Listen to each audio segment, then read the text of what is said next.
Hello, hello, hello. Jordan Sheridan live. Status Coup with Zaina Day. It is Tuesday, February 14th.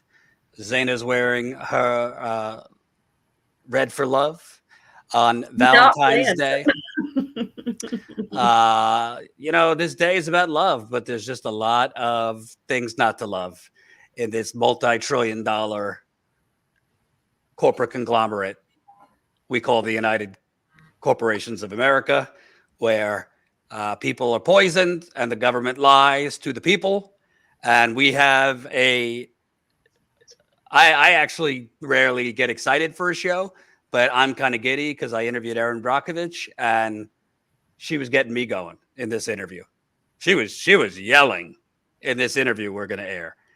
She was pissed off and fed up, and you could feel it. So we're going to have her in a few minutes on the East Palestine, Ohio train explosion, the complete lack of transparency coming from the government on all levels, the overall water crisis in America. We also have an interview. We have several interviews. We can't air them all today, but we have an interview with a mother from lives about a mile away from where the train exploded in East Palestine, and her son in the middle of the night before the control burn of the rails. So this was right after the fire. Her son started violently shaking, projectile vomiting, just from the fire. So we're going to have an interview with her. Really emotional interview. But frankly, I think what you're going to see here, I don't see it anywhere else. I don't really see a ton of interviews with residents affected. And Erin Brockovich is obviously a legend. So I'm looking forward to all of that.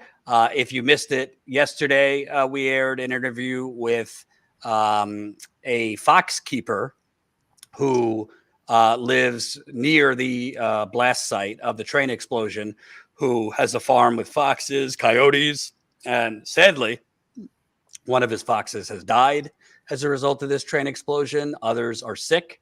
And he was describing essentially they seem lost cognitively, where they are delayed in responding, not acting like themselves. So those are coyotes and foxes. We've also seen pictures and videos of rows and rows of fish dying. The water, the Ohio River serves millions of people, not just in this area, but downstream. Obviously, this blast is not just affecting Ohio. East Palestine is on the border of Ohio and Pennsylvania. So it is affecting the western part of Pennsylvania, too, in addition to west of East Palestine, Ohio.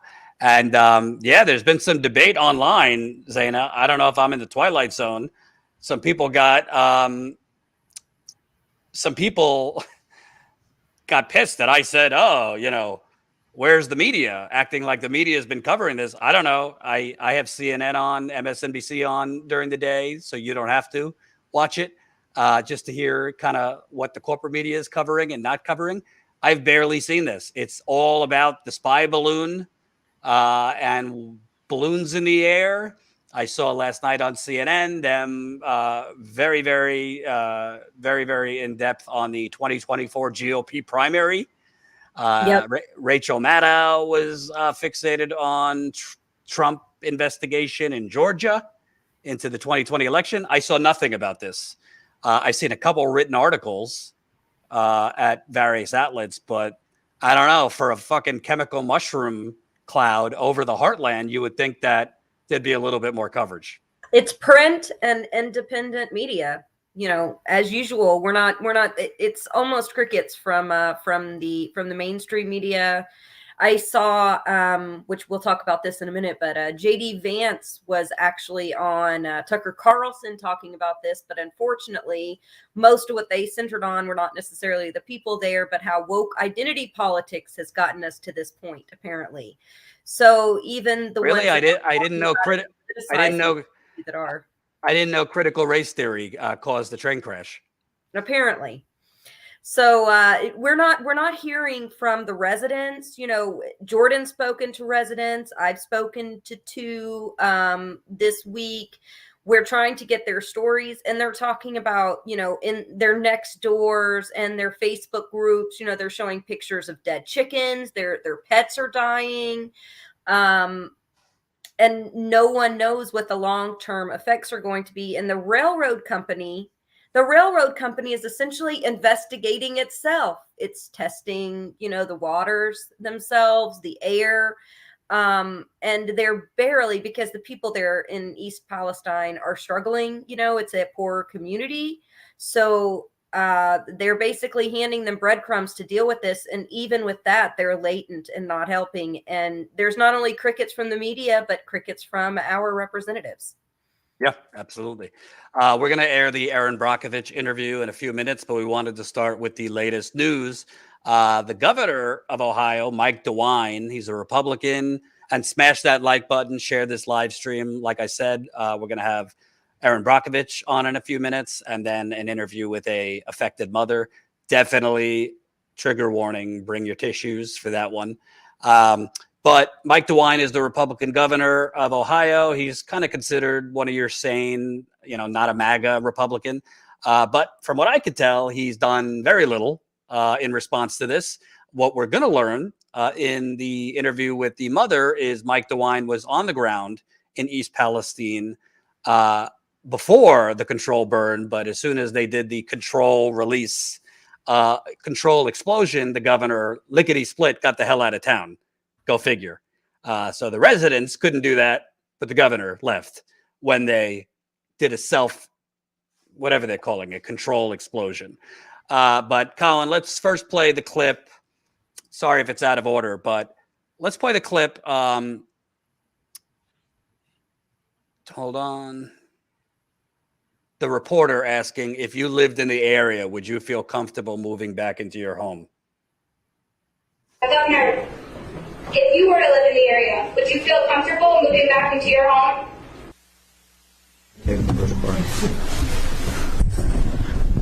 Look, I think that I would be drinking the bottled water, and I would be continuing to find out what the tests were showing as far as the air. I would be alert and concerned, but I think I would probably be back in my house. Wait and find out. Wait and see. Let's find out what they say about the air. Drink the bottled water, you know, but go ahead and take showers, take baths, do all the other things you need to do, and just wait to see what they say about the air. What? Colin, can we play that again? I just want to make sure I did not mishear what this little ant just said. Governor, if you were to live in the area, would you feel comfortable moving back into your home?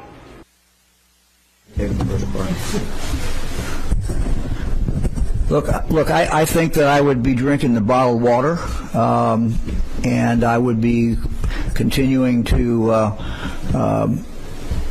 find out what the tests were showing as far as the air. I would be alert and concerned, but I think I would probably be back in my house. I think I'd probably be back in my house. I'd be concerned. Wait a minute. So let's get this straight. They exploded a train with highly volatile organic compounds, VOCs, vinyl chloride, which is linked to liver cancer, among other things.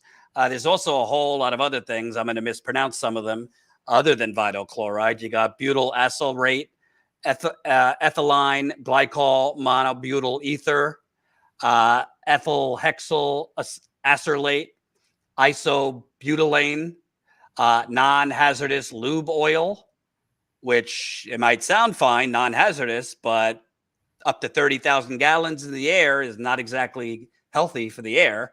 Obviously, the petroleum oil that's spilled, we don't know how much of that was burned. For petroleum oil, 1 gallon of petroleum oil can pollute up to 1 million gallons of water. But the Ohio governor basically says, well, you know, it's really the eye of the beholder. You know, I'd be concerned, but what you gonna do? You know, wait for the testing, but go home. I mean, it's crazy. And let me tell you something. If this happened in, let me think of a realistic scenario.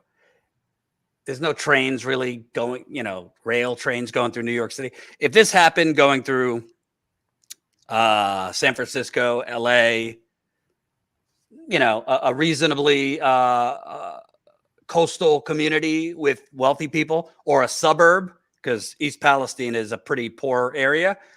First of all, they would have evacuated the whole goddamn town of 5,000 people. They would have put them up in a hotel indefinitely. They would have come up with alternative schooling if need be, if they needed to shut down the school, an alternative location for the schools. And they would have had pretty much, you know, VIP courier service for the residents, delivering what they need. And that's part of what Erin Brockovich and I talked about, which we're going to air that in a minute. But it's not all Mike DeWine's fault. He's not in charge of the railroad system in this country. He's not the president who blocked a rail strike. Remember, President Biden and the Democrats blocked rail workers from going on strike a few months ago. Part of what they wanted to go on strike was about the unsafe conditions on these trains, including the chemicals they're carrying. And that the amount of cars that are on the railroad at any given time is dangerous. It makes it dangerous for switching as they move from track to track. It makes it dangerous because if there's one knot in that chain, it can cause the entire chain to collapse. And that's what we're seeing across the country. There was another derailment, I believe it was in Texas, day before yesterday. Right. I just found out about that 5 minutes ago before hopping on the show, so I don't have any details, but apparently this is extremely common, even with chemicals. It's just crazy. It's absolutely crazy. They should be providing bottled water for all residents. They're not doing that right now. Bottled water, I could tell you from my experience in Flint, it's not exactly cheap. On top of, you know, high gas prices, high grocery prices, high healthcare costs, trying to make the rent, then having to go buy stacks and stacks of bottled water. They should be providing it, or the companies should be providing it at the very least. And honestly, for the time being, until independent testing, Erin Brockovich and I will talk about this too. I'm sorry, I don't fucking trust the EPA. I don't think that's a conspiracy theory. Go ask the people of Flint, Michigan and other places how much they trust EPA and state-funded testing. The EPA, even before Trump, largely exists to protect industry, not the environment, just like the CDC, as we've seen during COVID. I call it the Capitalist Defense Center, largely exists to protect business. So we need independent testing, not the EPA, and certainly not Norfolk Southern. This is like the police investigating themselves. We're going to rely on the rail company to do air testing or soil testing, which, by the way, the EPA says they've tested 281 homes so far, and they have detected no vinyl chloride or anything in the air. Erin Brockovich, coming up in a few minutes, will tell you about that. So, keep those. Go ahead, Jordan. Really quick, I just looked it up just because I said this. This literally just came across my desk. This article just came out 45 minutes ago. There's an investigation into a derailment that took place yesterday in South Carolina, which CSX is responsible for. There was another Houston area crash between a truck and a Union Pacific train. It derailed 20 cars, some of which may have toxic chemicals as well. So this is, that's two stories across the desk in a matter of less than 48 hours of other derailments that are happening across the country. It's unbelievable. Let's play the first clip, Colin, on the live stream, Doc. This is about Governor Mike DeWine is asked about his communication with President Biden. To get over there. Senator Vance was on Fox News critical of the Biden administration, and even some Democrats have been critical of the Biden administration response. Are you satisfied with the Biden administration response, and is there anything you'd like to see more out of the administration as far as help with this? Look, our Ohio EPA works with the U.S. EPA. These are the principal people involved. The federal government is conducting an investigation to determine why this wreck occurred, this crash occurred. We await that. And certainly we'll be interested in seeing what is going on. Look, the president called me and said, anything you need. I have not called him back after that conversation. I will not hesitate to do that if we're seeing a problem or anything, but I'm not seeing it.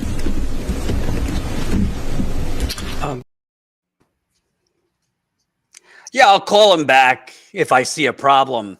No problem. The dead fishes, the dead foxes, the dead coyotes, the visuals of soot 70 miles away that I just saw on cars 70 miles away from where the train explosion was. The residents who we're going to show you an interview with the mother coming up, residents who are getting dizzy, residents today who went back that have rashes. If I see a problem, what fucking world is this guy living in?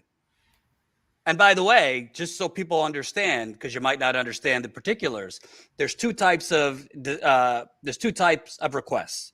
There is a federal emergency request, and there's a federal disaster declaration. In Flint, Obama declared it an emergency that provides a certain level of federal support. A federal disaster declaration brings in the cavalry, the Army Corps of Engineers, FEMA, you name it. They did not, Obama, in addition to drinking a fake glass of Flint water, which wasn't actually Flint water, but that's besides the point, he did not issue a declaration of disaster, which deprived Flint of the cavalry, Army Corps. If the Army Corps would have came in, they would have dug up the pipes in a few weeks. It's now nearly 9 years later, they haven't fixed all the pipes. So this governor who is claiming, if I see a problem, well, maybe you need to go sleep in people's houses so you could be there 24/7. That's what a leader does.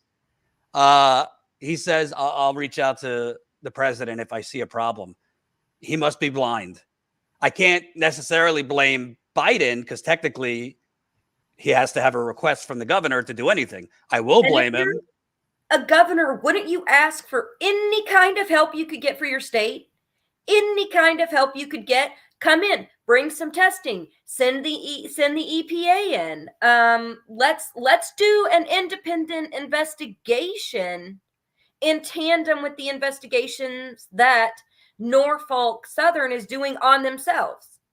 As a governor, wouldn't that be the bare minimum to ask? If a president asks you, you say, yes, come help us. I mean, it's insane. It's absolutely insane. You have to think there's only two options. Well, maybe three. Number one, what always happens in these situations, they're trying to sweep it under the rug. They're trying to make it basically to a psych ops and make it seem like, oh no, we escaped the big one here. There's no, we're not detecting vinyl chloride or other contaminants in the air. The soil's fine. The water's fine. So that they don't have to do heavy remediation. They don't have to evacuate. They don't have to spend hundreds of millions of dollars to fix the problem. That's the first option. The second option is political. This guy wants to run for higher office and he doesn't want to be seen working with Biden. Because you remember back in the day, besides being a fucking, oaf, Chris Christie got a lot of shit for like meeting Obama on the tarmac during Hurricane Sandy and appearing to work with Obama.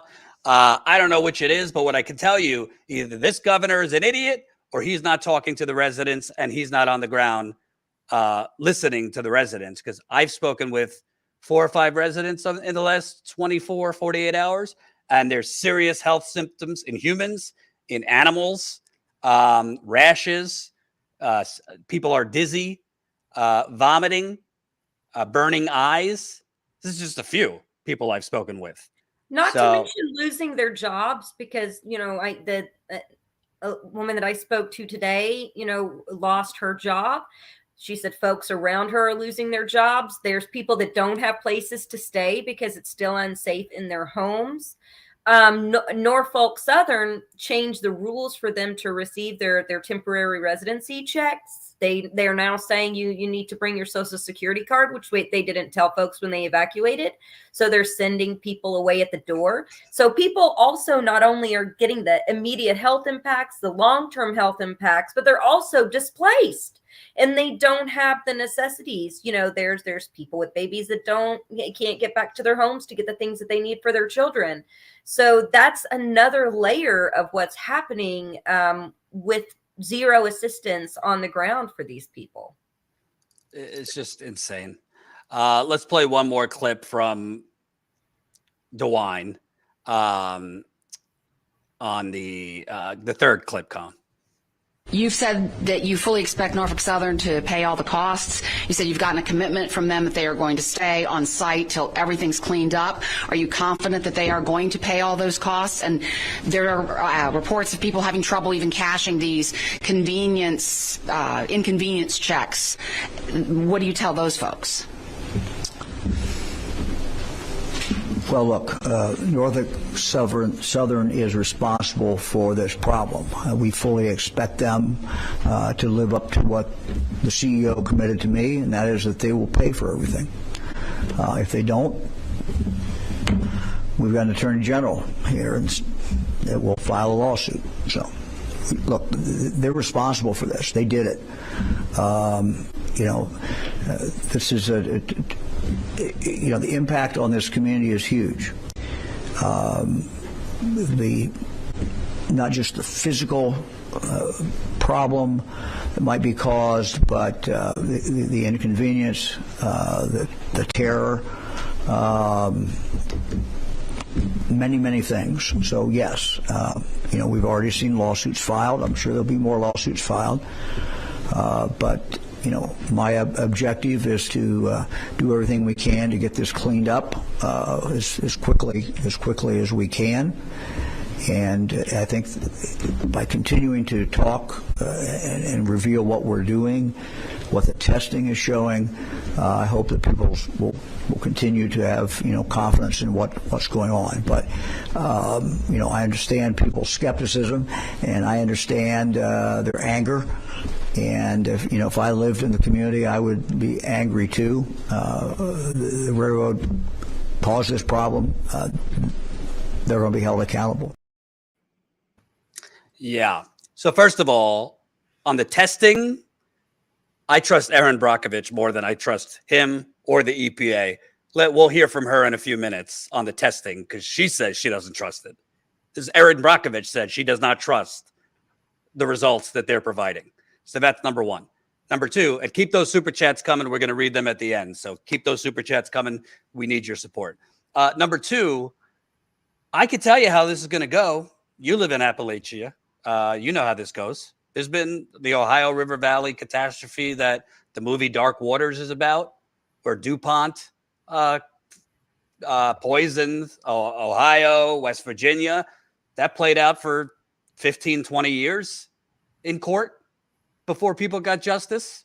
I mean, you can't get justice for dead relatives who died of cancer, dead animals who died from the PFAS that DuPont was dumping in the Ohio River Valley.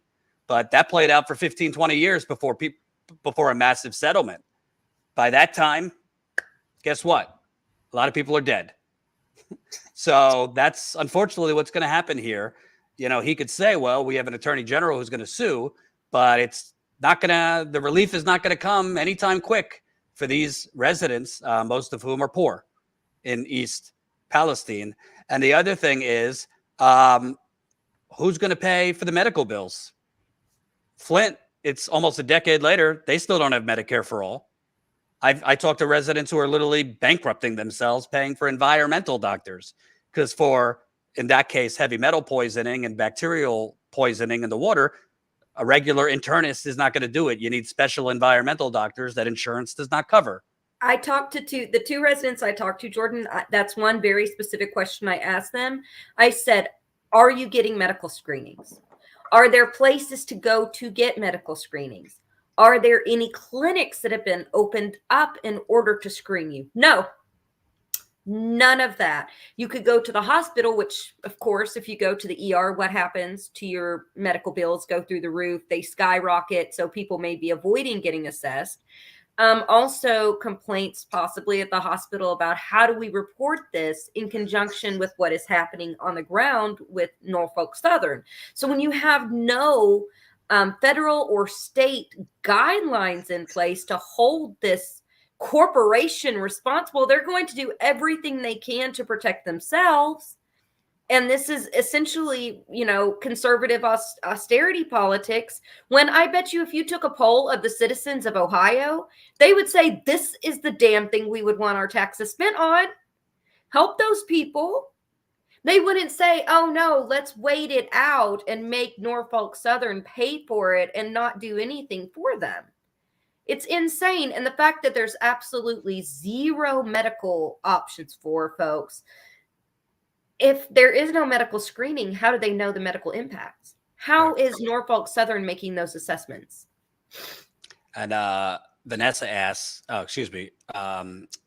Cadillac asks, where are these people living right now? It's split. Some people went to hotels and are trying to get reimbursed from Norfolk Southern. Other people have to stay in their homes. They got work, other things, and we're told it's safe to go back. And it's a heavy lift to take your kids and animals or whatever to relatives, in another part of Ohio or Pennsylvania, or you got to be at work early, whatever it is. It's a big lift to leave your homes, as everybody knows. So not everyone, one person I interviewed today is in a hotel. Another person I spoke with is at home. Some people are kind of going back and forth between family in other towns and their homes. But I want to make one more point before we air the Erin Brockovich interview. One of the battles with this, Dana, is going to be the exact area that is grouped within this catastrophe.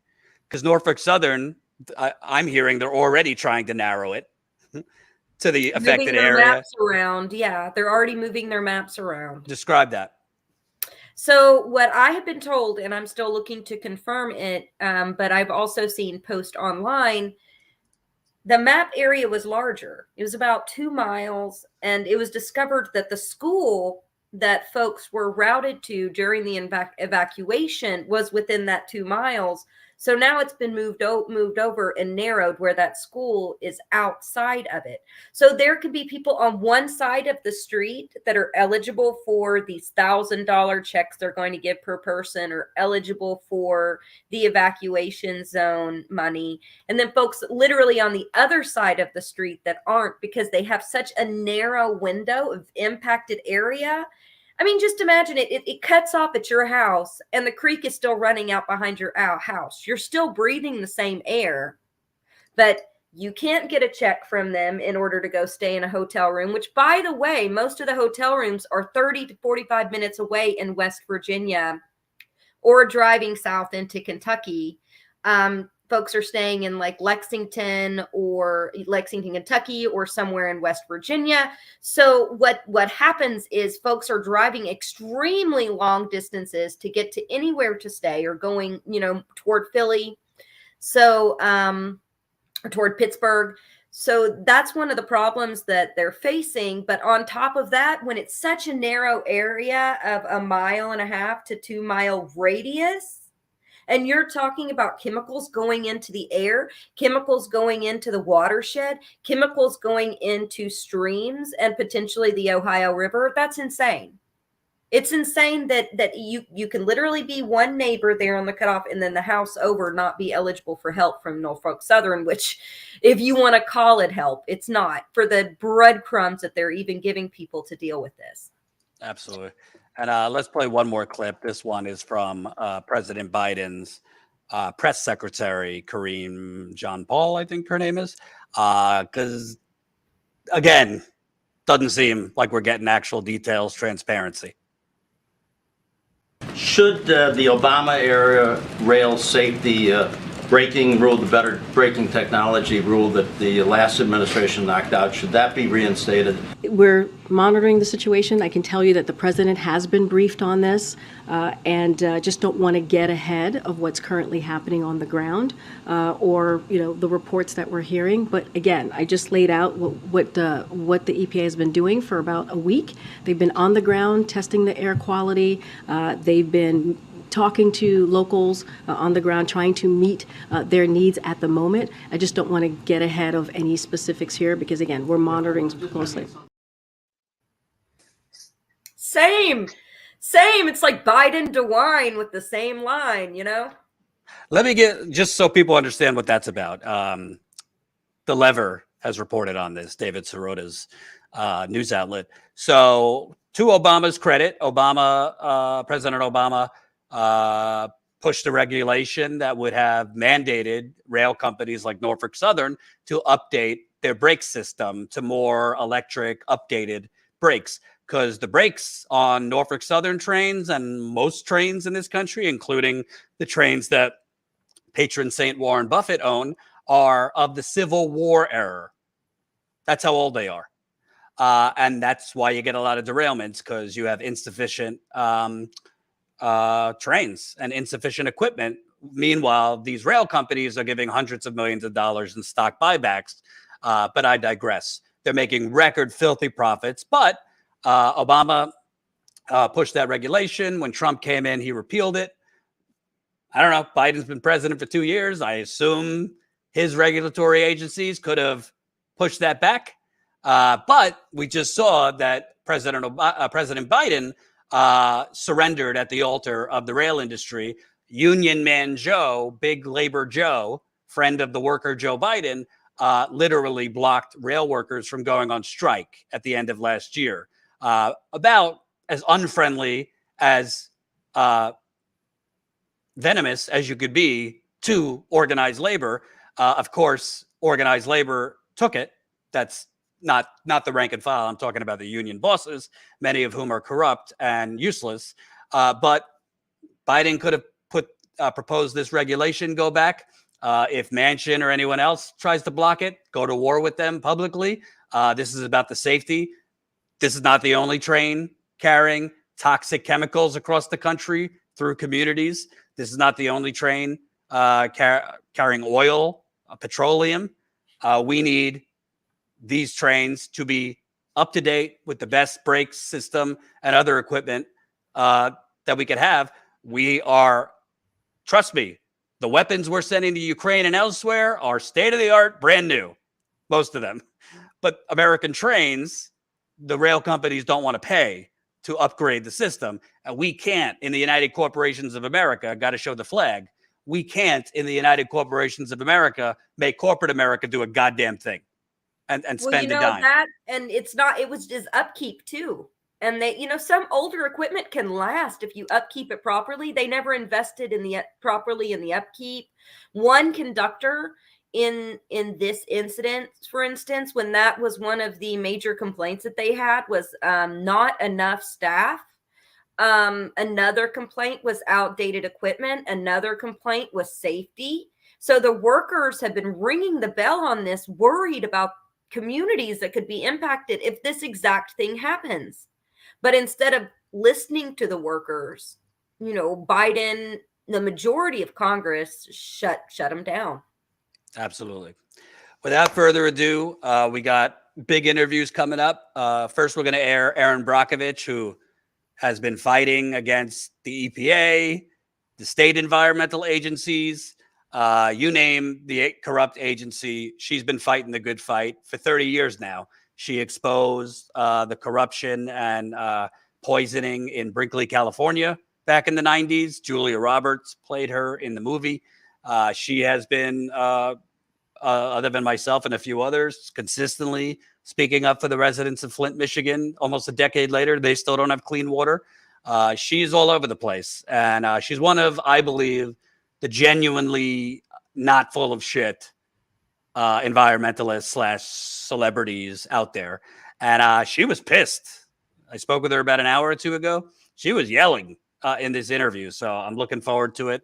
Then we have an interview with a mother from the East Palestine area whose son, before they did the controlled burn, so just in response to the fire of the train, was violently shaking and projectile vomiting. So we're going to have an interview with her. Please, got almost 400 people watching. Awesome. Smash the like button if you haven't yet, the thumbs up button right under the video. The more people that press like, the more people that will see this video. If you're new here, please subscribe to Status Coup. We definitely will be getting on the ground soon to East Palestine. We were going to send somebody over the weekend, but just to be extra careful, we said we'll wait because it's not safe for residents. And I don't think it's safe for journalists either, unless you're in a fucking hazmat suit. And by the way, Zaina, to the people on Twitter and elsewhere who do not live there being like, oh, it's a little much to call this mini Chernobyl. Oh, these things happen all the time. They didn't even find anything in the air. These are like the same people telling the Flint residents, your water's fine, cut it out. If you don't live somewhere and you don't know because this just happened, don't tell anyone or don't minimize to anyone that this is not a big deal, that this won't end up being. Because you know what? It is a big deal to the people who live there. It is a big deal to the people who live not only in East Palestine, but to the west, because this is going 40, 50, 60 miles west, and to the east going into Pennsylvania. Here's my interview with Erin Brockovich.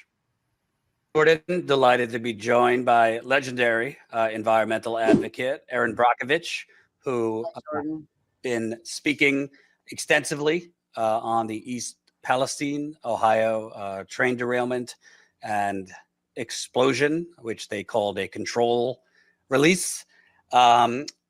So I believe you were on the ground there. Can you kind of talk about it? It's not your first rodeo, but I'm talking to residents who kind of feel like they're kind of up the river with one paddle. They're not getting clear communication. It just came out. There's more toxins that were released than previously known. And I know you're being really, really bombarded by messages.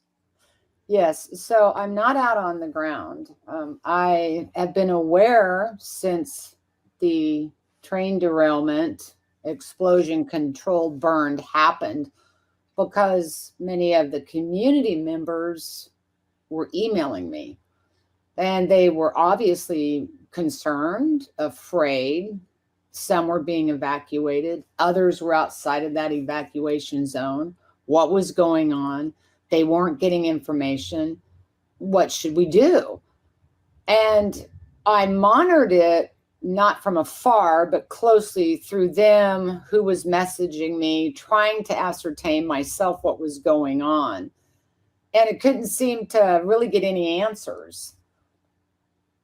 On Sunday, I threw out a Twitter response, why was nobody talking about this? This happened on February 3rd, and there almost seemed to be like a media blackout on it. Yep. And the people were still continuing to write, and the story had been elevated. My chickens died. My cat died. We're seeing dead fish in the river. We're scared. We can still smell it. We were told it's vinyl chloride, but we're told it's safe to come home. People in neighboring communities, even in Pennsylvania, are feeling like there's been an impact. So the response to a train derailment carrying many cars of combustible vinyl chloride that is spilling into the air, the water, and the soil, and this community is confused, doesn't know where to go, gives it any answers, and nobody, in my opinion, that I observed federally, and especially if the state was having a hard time dealing with this, was stepping up to the plate, showing up and being there and answering this community's questions and help to quell their concern. And it just stinks again of something, Jordan, that I think that we've all seen over the course of decades. When there's a disaster, there seems to be lack of transparency. I've never seen a situation like this before where the media or there was like a 10-day window of anybody being involved or absence of information in a hazardous train disaster. And so it's super frustrating. I can't imagine how the community feels. And I'm here, and I did that tweet and supported them going, really, what the hell is going on? And Right. why are we not discussing this? And people reporting they're concerned who to trust. Is it the railroad Norfolk Southern, yeah. Norfolk? Thank you. Boy, that was a tongue tie for me. Are the only ones doing testing? Well, I've done this rodeo quite a few times. I think you have too. I'm not sure I'm going to trust that testing. I'm not. Is that the only testing that the state and or federal EPA is relying on? Do you really have enough information to call all clear? Is anyone from those agencies going and collecting the dead animals? So there's just seems to be a big gap, lack of transparency, smells like a cover up. What the hell is going on? And if you don't know what the hell is going on, I think you need to tell the community. I'm not sure what the hell is going on. Right. And, it's just, you don't need to be a chemist or an expert. Common sense. How do they tell people it's safe to go back if you're still testing and you haven't completed testing? We don't even need to get into whether we trust the testing yet, but they have not completed the testing yet. They told people in the immediate evacuation zone, it's safe to go back. So it seems like that's playing, Russian roulette. Very much so.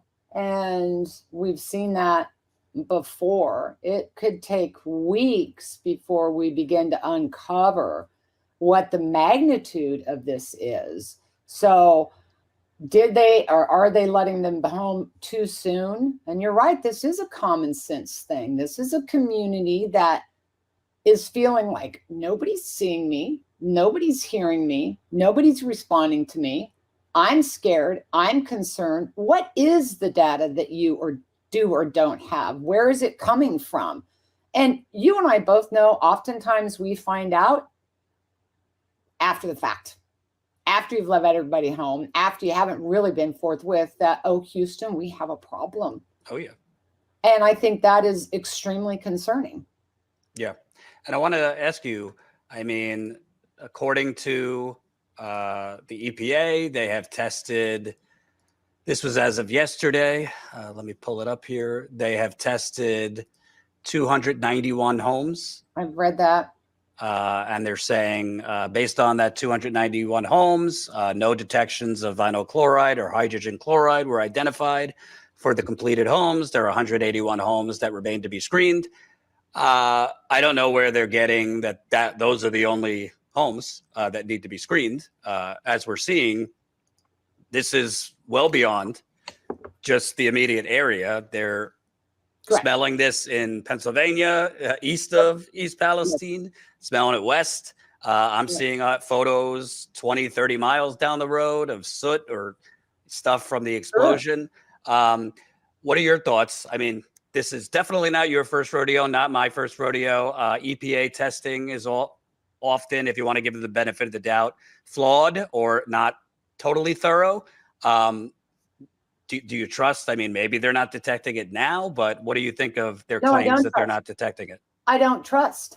In all fairness, it is going to take some time to do all of this testing. Now, some of the reports I've read that the EPA initiated yesterday, they're almost talking out of two sides of their mouth because they state it's a known toxic substance, vinyl chloride, and it's known and continues to be known that it's leaking into the water, into the air, and into the soil.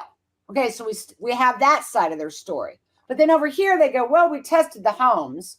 I've read where they didn't find any detection limit within the limits that they're supposed to be looking for. Well, that says to me, that doesn't mean you didn't find it. Right. But that's safe to go back. Which is it? So it's really frustrating that the agencies can't get it together, have a consistent story, because you're creating Your lack of response and the way you are responding, giveth, taketh away. Well, it's here, but it's not dangerous. Well, it is a hazardous chemical, but you can go home. Creates more confusion, certainly creates the conspiracy conversation to go on, or the conversation that you shouldn't be trusted, or you're not doing your job. God forbid anybody speak up and say, where the hell are you? Where is consistent information? Are you down on the ground with these people? Why are you, their leaders, not communicating with them? Why, Jordan, do I hear from them and you hear from them? Because somebody's not answering their questions. And this community, as all communities, deserve more respect than that from their local, state, and federal leaders, and stepping up to the plate. And by God, if you don't know what's happening, you're uncertain, you need to tell them that. Otherwise, you leave them defenseless to even know how to protect themselves. Right. Because they're relying on you to do that for them. And it's just a kick in the gut when another community finds out once again, yeah, our local, state, and federal leaders don't have our back. So they need, and they are the ones that are on the ground. And we and these agencies should be listening to them. They're the ones living it, breathing it, exposed to it, and are experiencing it. Yet we almost downplay that. Right. And obviously, this not going to come as a Am I surprise to screaming you. on here? I'm sorry if I'm screaming. I'm so frustrated. I just dawned on me. I'm kind of screaming at you, and I don't mean to be. I'm honored. really I'm feel honored to be screamed at by Erin Brockovich. for this community. This has been 30 years, and it's the same story, Jordan, over and over and over again. I don't know if they're expecting a different reaction or response, but it's complete and utter, a little too late, lack of transparency, failure on how to appropriately respond to a national disaster. Right. And I haven't been going 30 years, but I've, in the last 6 years of covering Flint, it's eerily similar. I mean, you've been to Flint, you've been involved in justice for Flint. They literally were telling residents, don't believe your lying skin. Don't believe your lying brown water. Don't believe your eyes. Right. Your water's fine. You got rows of dead fish. I interviewed somebody, his fox died. Other foxes, coyotes are sick. The blood tests on those animals showed elevated liver enzymes, chloride, lung inflammation. So if that's happening to the animals, what's happening to the humans? And the other, absolutely. And why is that not being reported at a national level? I mean, this is a great conversation for us to have. This always feels like a huge gaslight. I don't know a word to use on these communities. Oh, that's right. What you're seeing, this takes me back to my days in Hinckley, California. Oh, Erin, the two-headed frog in green water that you see isn't real. And then it makes us question ourselves, and it's like, wait a minute. Oh, yeah, no, what I am seeing is real. And I'm going to validate and stand with every community that is the persons in the disaster that is experiencing it. Believe me, they're not lying. And for whatever reason, I don't know why these agencies don't want to hear from we the people as to what's happening to them, to us, in a situation like this on the ground. They're there, these agencies in DC, and not everyone's stepping out there to find out for themselves. And so there's a moment here, I wrote this in my book, Superman's Not Coming. These crises have gone on way too long, and Jordan, we're going to have another one.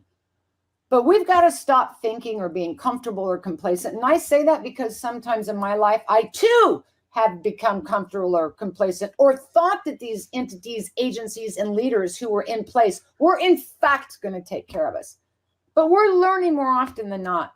It's a cover-up. It's not transparent. They're not forthwith. They don't have our back. So my hope is still in, as it was in the people of Flint and the people of East Palestine, who are going to doggedly stick with this story, speak up, speak out, asked the necessary questions. And yes, I think they asked the best ones.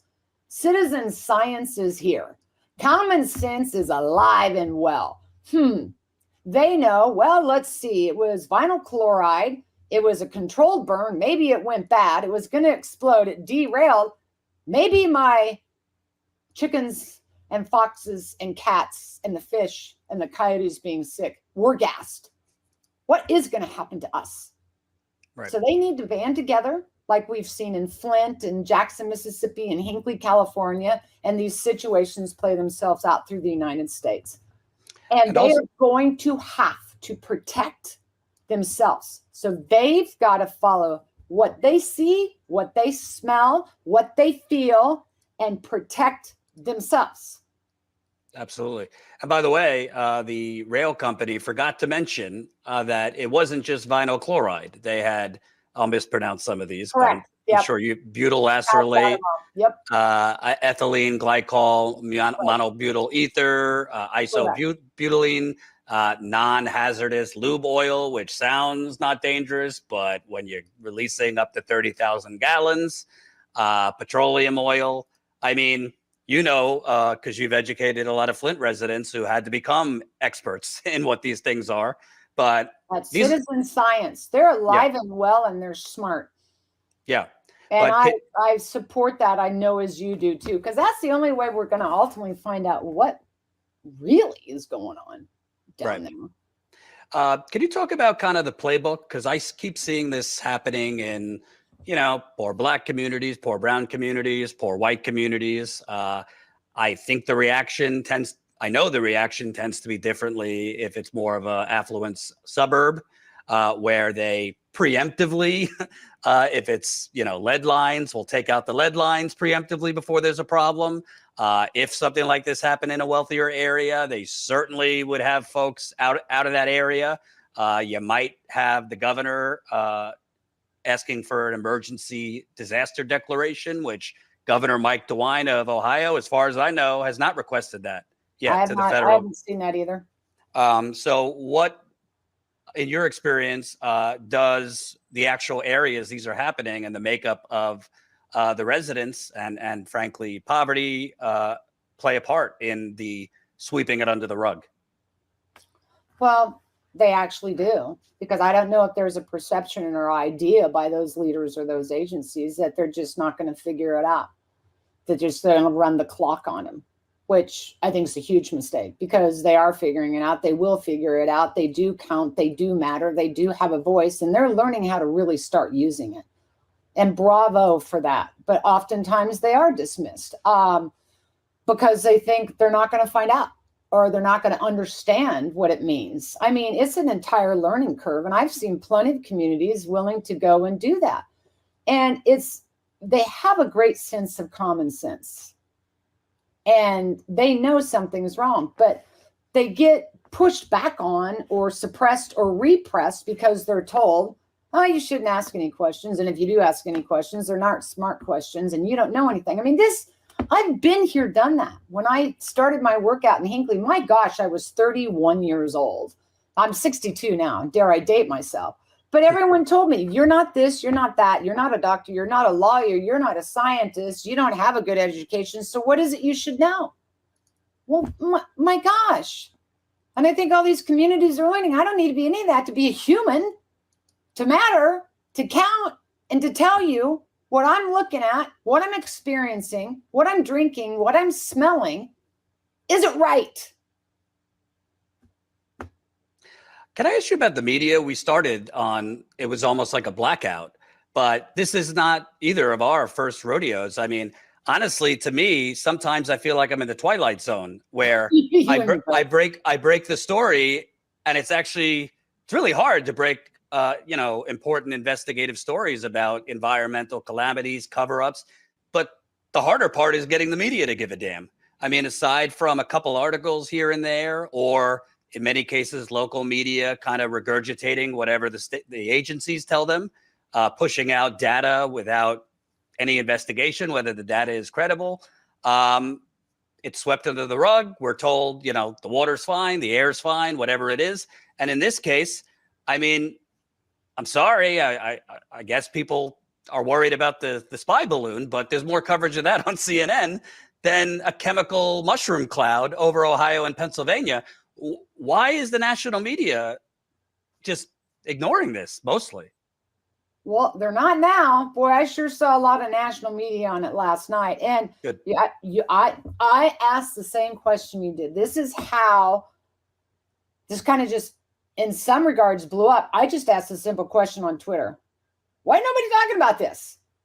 I'm glad that we are now, but it is really concerning that there was a 10-day, when did this happen? February 3rd? Today's February 14th. Happy Valentine's Day, everybody. There was nothing.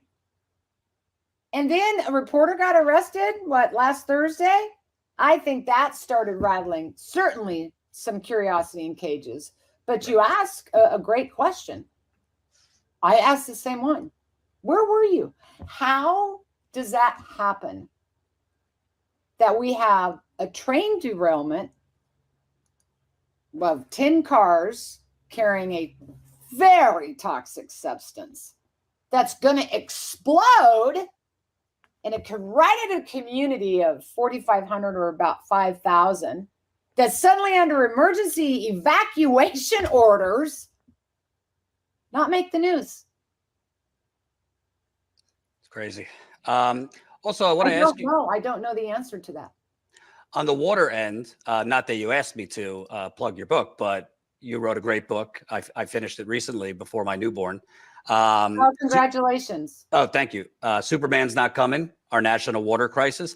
I mean, I've been screaming about this for years, you much longer than I, but it's not a sexy story for the media, but I don't know of any more necessary or essential need than water to survive.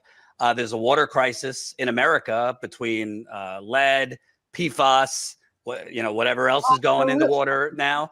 And nobody seems to care. But in this case, what are residents supposed to do? There's no guidance. Should they drink the water? Should they get bottled water? It's not cheap to get bottled water. I mean, what are they supposed to do? You ask a really good question, and they're going to have to rely on themselves, their instincts, their common sense. You know what? They actually really do know. Discuss it with your other neighbors. If you feel the water's unsafe, don't drink it. You may have to get some bottled water, but you know what you're experiencing when you're on the ground like that. So if you're not certain, ask questions. If you're not certain, don't drink the water. If you're outside and you're still smelling something and you feel uncertain, go ahead and shelter in place. Listen, they don't need to ask permission from anybody to know what to do to protect themselves, because that's what they're going to have to do. And I don't think that they're going to have anyone out there leading them into a natural conclusion of their own common sense on what to do. And that's what they need to listen to. Each other, band together, talk together, keep asking those questions. If you're uncertain, get out. If you smell something, you can shelter in place. If you don't trust the water, don't drink it until we have further confirmed information about what is or isn't happening in that community. Right. Follow your own gut, your own instincts, and don't question it. I want to play this clip. This is with a resident I spoke with earlier in the day, right outside the evacuation zone. This was before the controlled burn. So this was just when the fire was happening. Here's what happened. Her son, who has asthma, and his reaction. What were you seeing right after you said that you entered his room and he was shaking? He was projectile vomiting across the floor out of nowhere. He was very confused. I mean, he did wake up out of the middle of his sleep, but he was shaking. He was begging for water. He said he couldn't breathe. Yeah, it was scary. There's vomit on his floor right now because we ran out of there so fast that I didn't know if he was going to stop breathing. I didn't know what was going to happen. He had been hospitalized for asthma before, went from 0 to 60. So I didn't know what was going to happen at that time. We ran out of there as fast as we possibly could after that. And like I said, he did get sick once about an hour later at the hotel. He broke out with some rashes on his skin, but they've since went away. But we have not been back. We have not been even close to the area. He's been okay lately, other than emotionally, mentally. But I'm terrified to go back. I mean, not only for myself, but definitely for him. And can you talk about how old is your son? And obviously, it must be extremely concerning when you saw him shaking in the middle of the night and vomiting. Mm-hmm. Yeah. I'm sorry. It's just it's so personal. It's very personal. It's very scary. He's 9 years old. He's in the 3rd grade. We were painting his Minecraft Valentine's Day box for school before I sent him to bed on the night that it happened. It's still laying in the middle of our living room, half painted. Today's his party. He doesn't get to be a part of that. He's having a hard time. He's an only child. He's really kind of being withdrawn. He's scared. He's worried to go back. I've been trying to not really talk about it around him or be on my phone when I'm around him, just so he has some sense of normalcy. But I'm definitely concerned for these kids. I mean, they went through COVID and now they have this. The school was shut down for a week. Some of his friends are getting sick. It's scary. I'm really worried. And that was before the actual controlled burn. So just the fire. Obviously, son had asthma, so might be a more extreme reaction than others, but something in the air is causing that. And absolutely. And thank you for having her on and giving her that platform. And she's not wrong. And she's protecting her children. She is afraid to go back. They're not going back right now. And that's what we were talking about earlier. That's what you have to follow.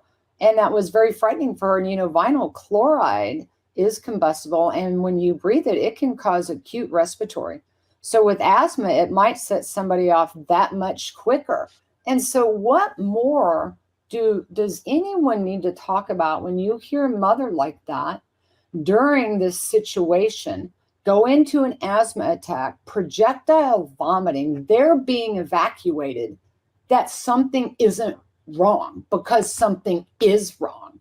And to think that in a 10-day window, just poof, magically, all that burn, all that chemical that has just disappeared from the soil and the water and the air, I don't think I believe that. I'm so glad that she had that moment to speak with you. And what a great mom. And I'm sure everybody feels that fear, feels her pain, but she protected her child. She's going to do the right thing. She's concerned for other children. They don't want to go back. And she sends a very strong message. And I'm really sorry that she had to go through that. And I'm sure she really is scared. My kids are grown now, but now as a grandmother, you worry about their future health impacts. And you and I have learned more often than not, we find out that information way too late. Literally, in the case of Flint, I just looked back. I was there last year. I interviewed 10 people in a roundtable. 3 of them died within the last year. And that happens all too often. In this case, unfortunately, I mean, it's going to be a slow burn. Unfortunately, you probably will have some people, more than some people, vinyl chloride connected to liver cancers and other illnesses.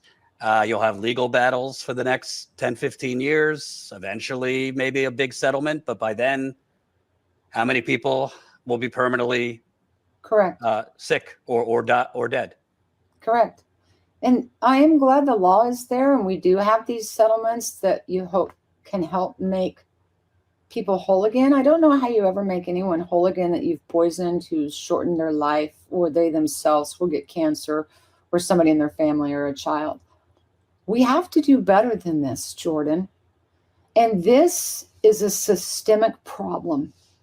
And I talk about failed infrastructures, but I think we have to start looking at failed institutions, failed agencies, antiquated and failed laws and policies and leaders.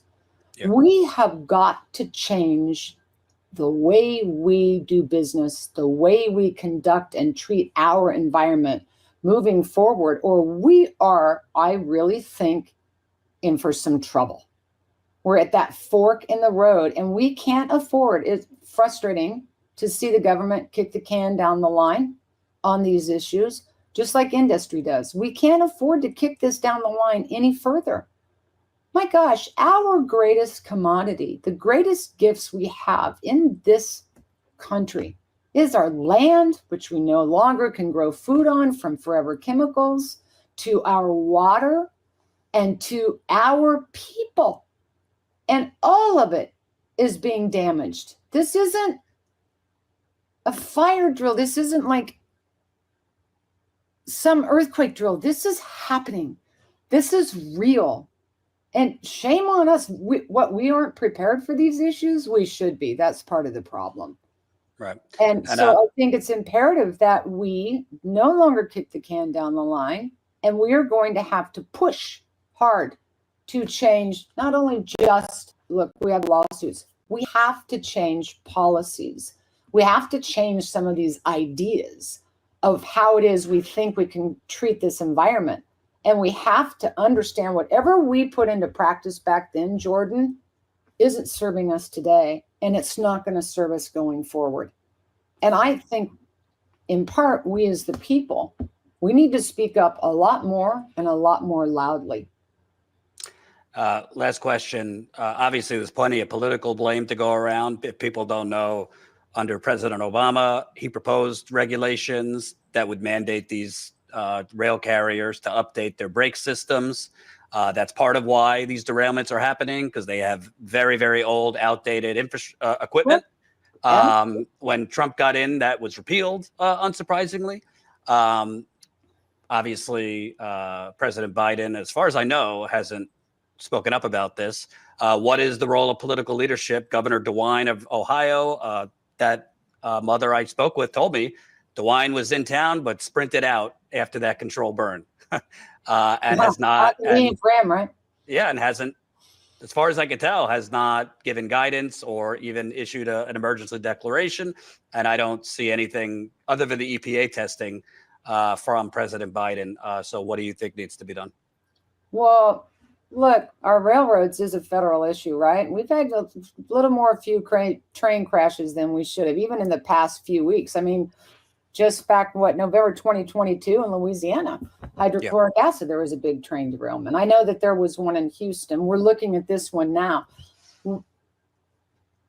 Federal oversight must maintain the infrastructure of the rail system. And I want to know what caused the derailment. As you said earlier, it could be bad brakes. I don't know that we know yet, or if that investigation is completed. My position for any president, you are the president of our country. And there was a serious disaster involving the railways transporting toxic, hazardous material.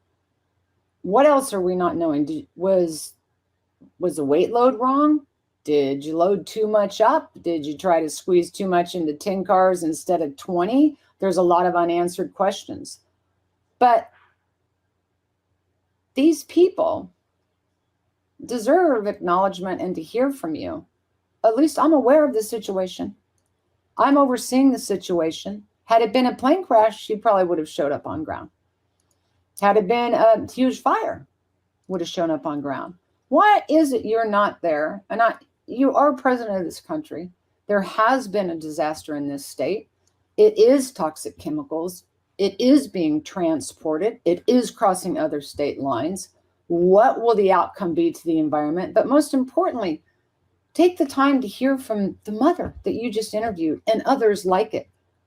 And part of your job is to assure them of their safety. And I'm not sure why we're not there doing that. Absolutely. And anything else you want to say just about the water crisis in general, because this has been your life's mission, one of your life's mission. I would really recommend, if you have the time, getting Erin's book, because it's very, very easy to understand. There's a big problem in this country that is basically been largely erased or ignored by the media. Our water, I don't want to, unnecessarily scare anyone, but our water, even in nicer cities and towns, has a lot of junk in it. And it's very, very problematic for development, for vulnerable, immunocompromised people. What should people know as far as the water they're drinking, bathing in? Be informed. And you don't assume or wait or expect or think that somebody else is going to give the information you need to know. You own your health, you own your land, you own your water that you drink. If you are uncertain, ask questions. Oftentimes people are afraid to ask questions because somebody's going to think it's silly, or you don't know what you're talking about. Look, none of us, as we said earlier, you don't need a science degree. And this is no disrespect to science or politicians. Well, I'm going to laugh at that one with politicians, attorneys, some leaders, but you know what's happened to you. And we oftentimes just don't follow that because we think somebody else will come to fix it. I think we are waking up and seeing that that's not happening. For me, after doing this for 30 years, and this is still happening, what is it that when you continue to do the same thing over and over? Definition of insanity. Results? Yeah, what is it? What is the definition of insanity? Yeah. I don't know what we're thinking.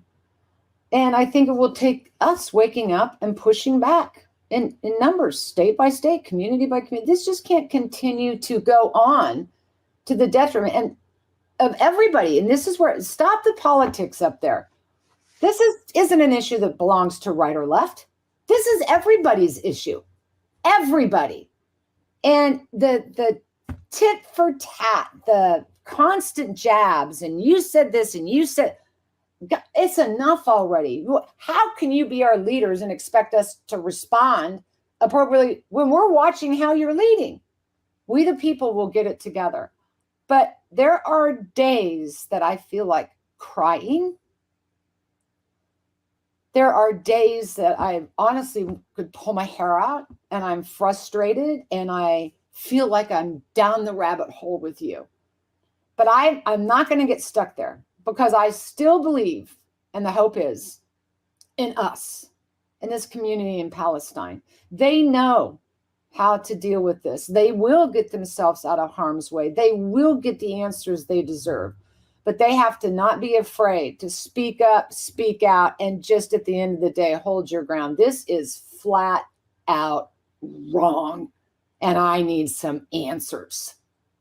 So it's a lot of frustration, a lot of passion, a lot of compassion, a lot of exhaustion. I can't imagine how some of these communities feel, and such deceit and a kick in the gut that we thought, and we set up a system that was supposed to be designed to protect and preserve our environment and public health and welfare. And it is just, it's just like being blown off.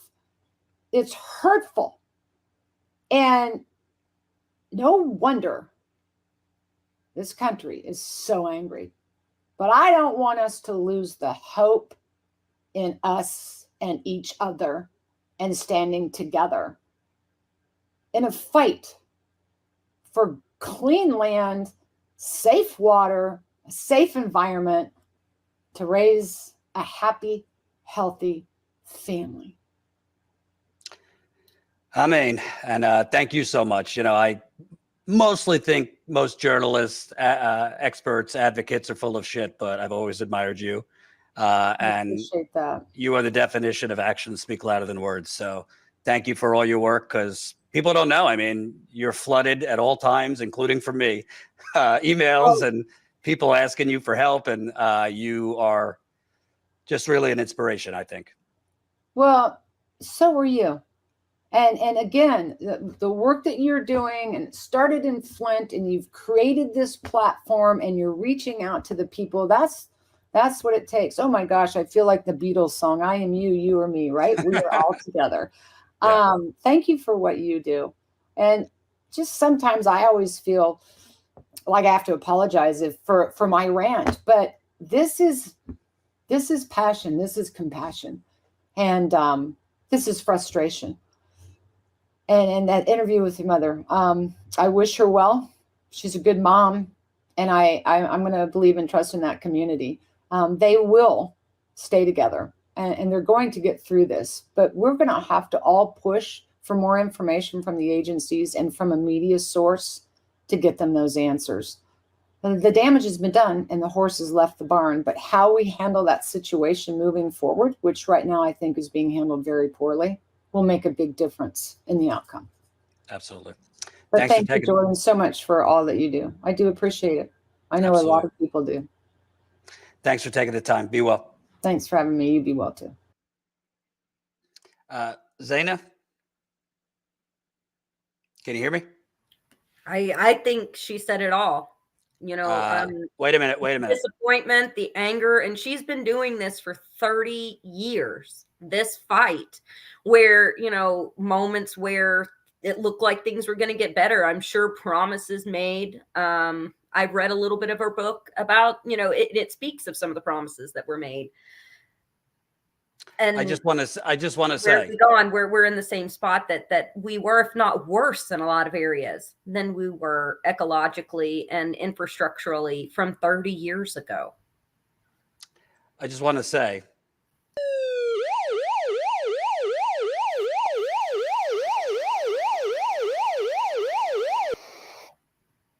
she was on fire. Amazing. Absolute fire.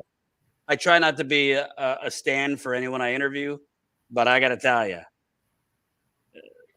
what do you even ask? You don't even need to ask anything. Just let her talk.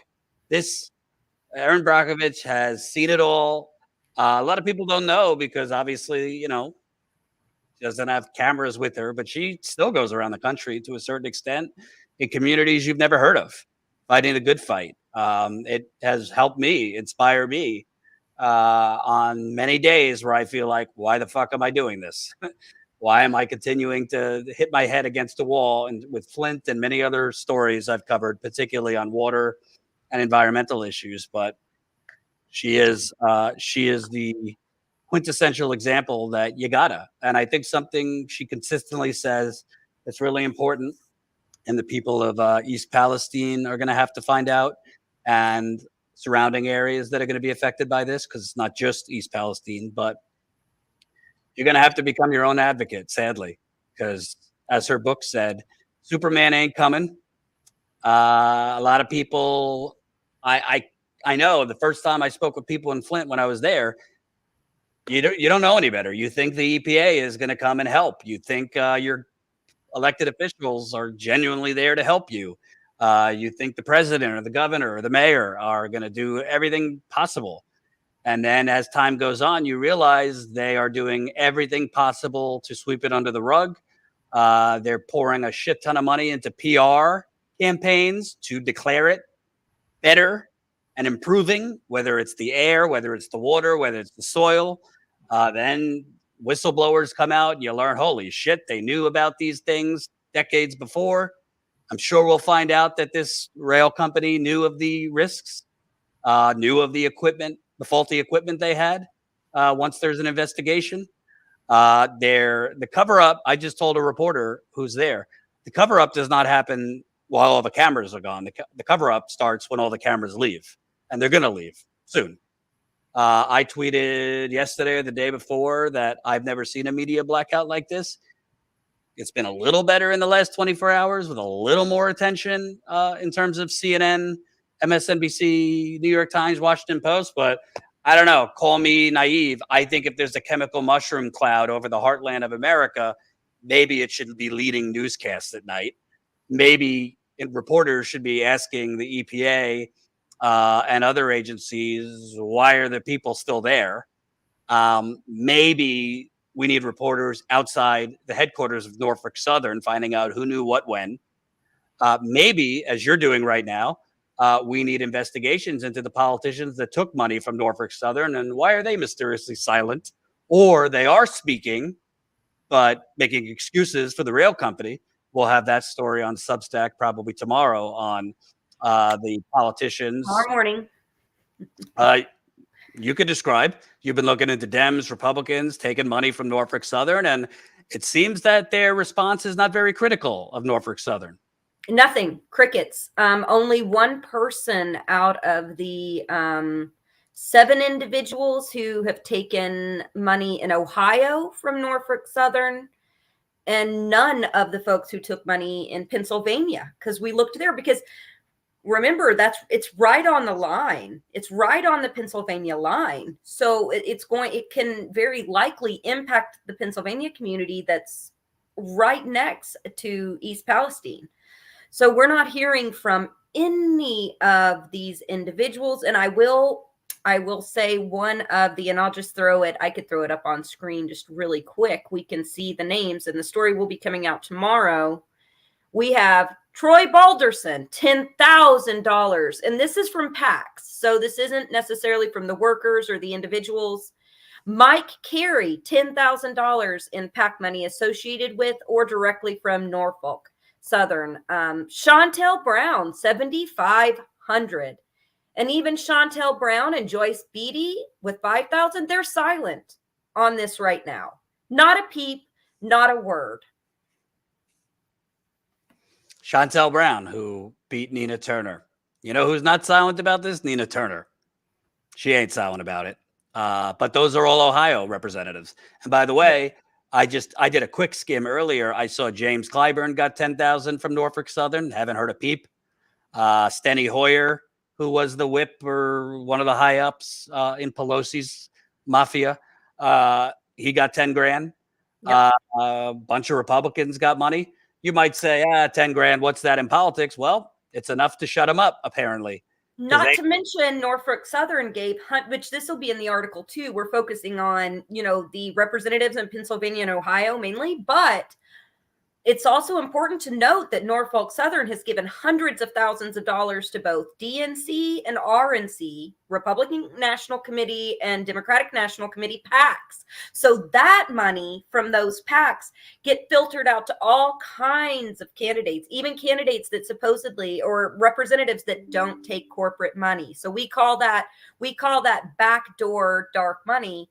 And Norfolk Southern is knee deep. So are the rest of the railroad companies as infrastructural problems happen. But what I noticed was where the lines go through Pennsylvania, Kentucky, Ohio, some of the ones that carry the coal and the chemicals are in the Appalachian Belt region.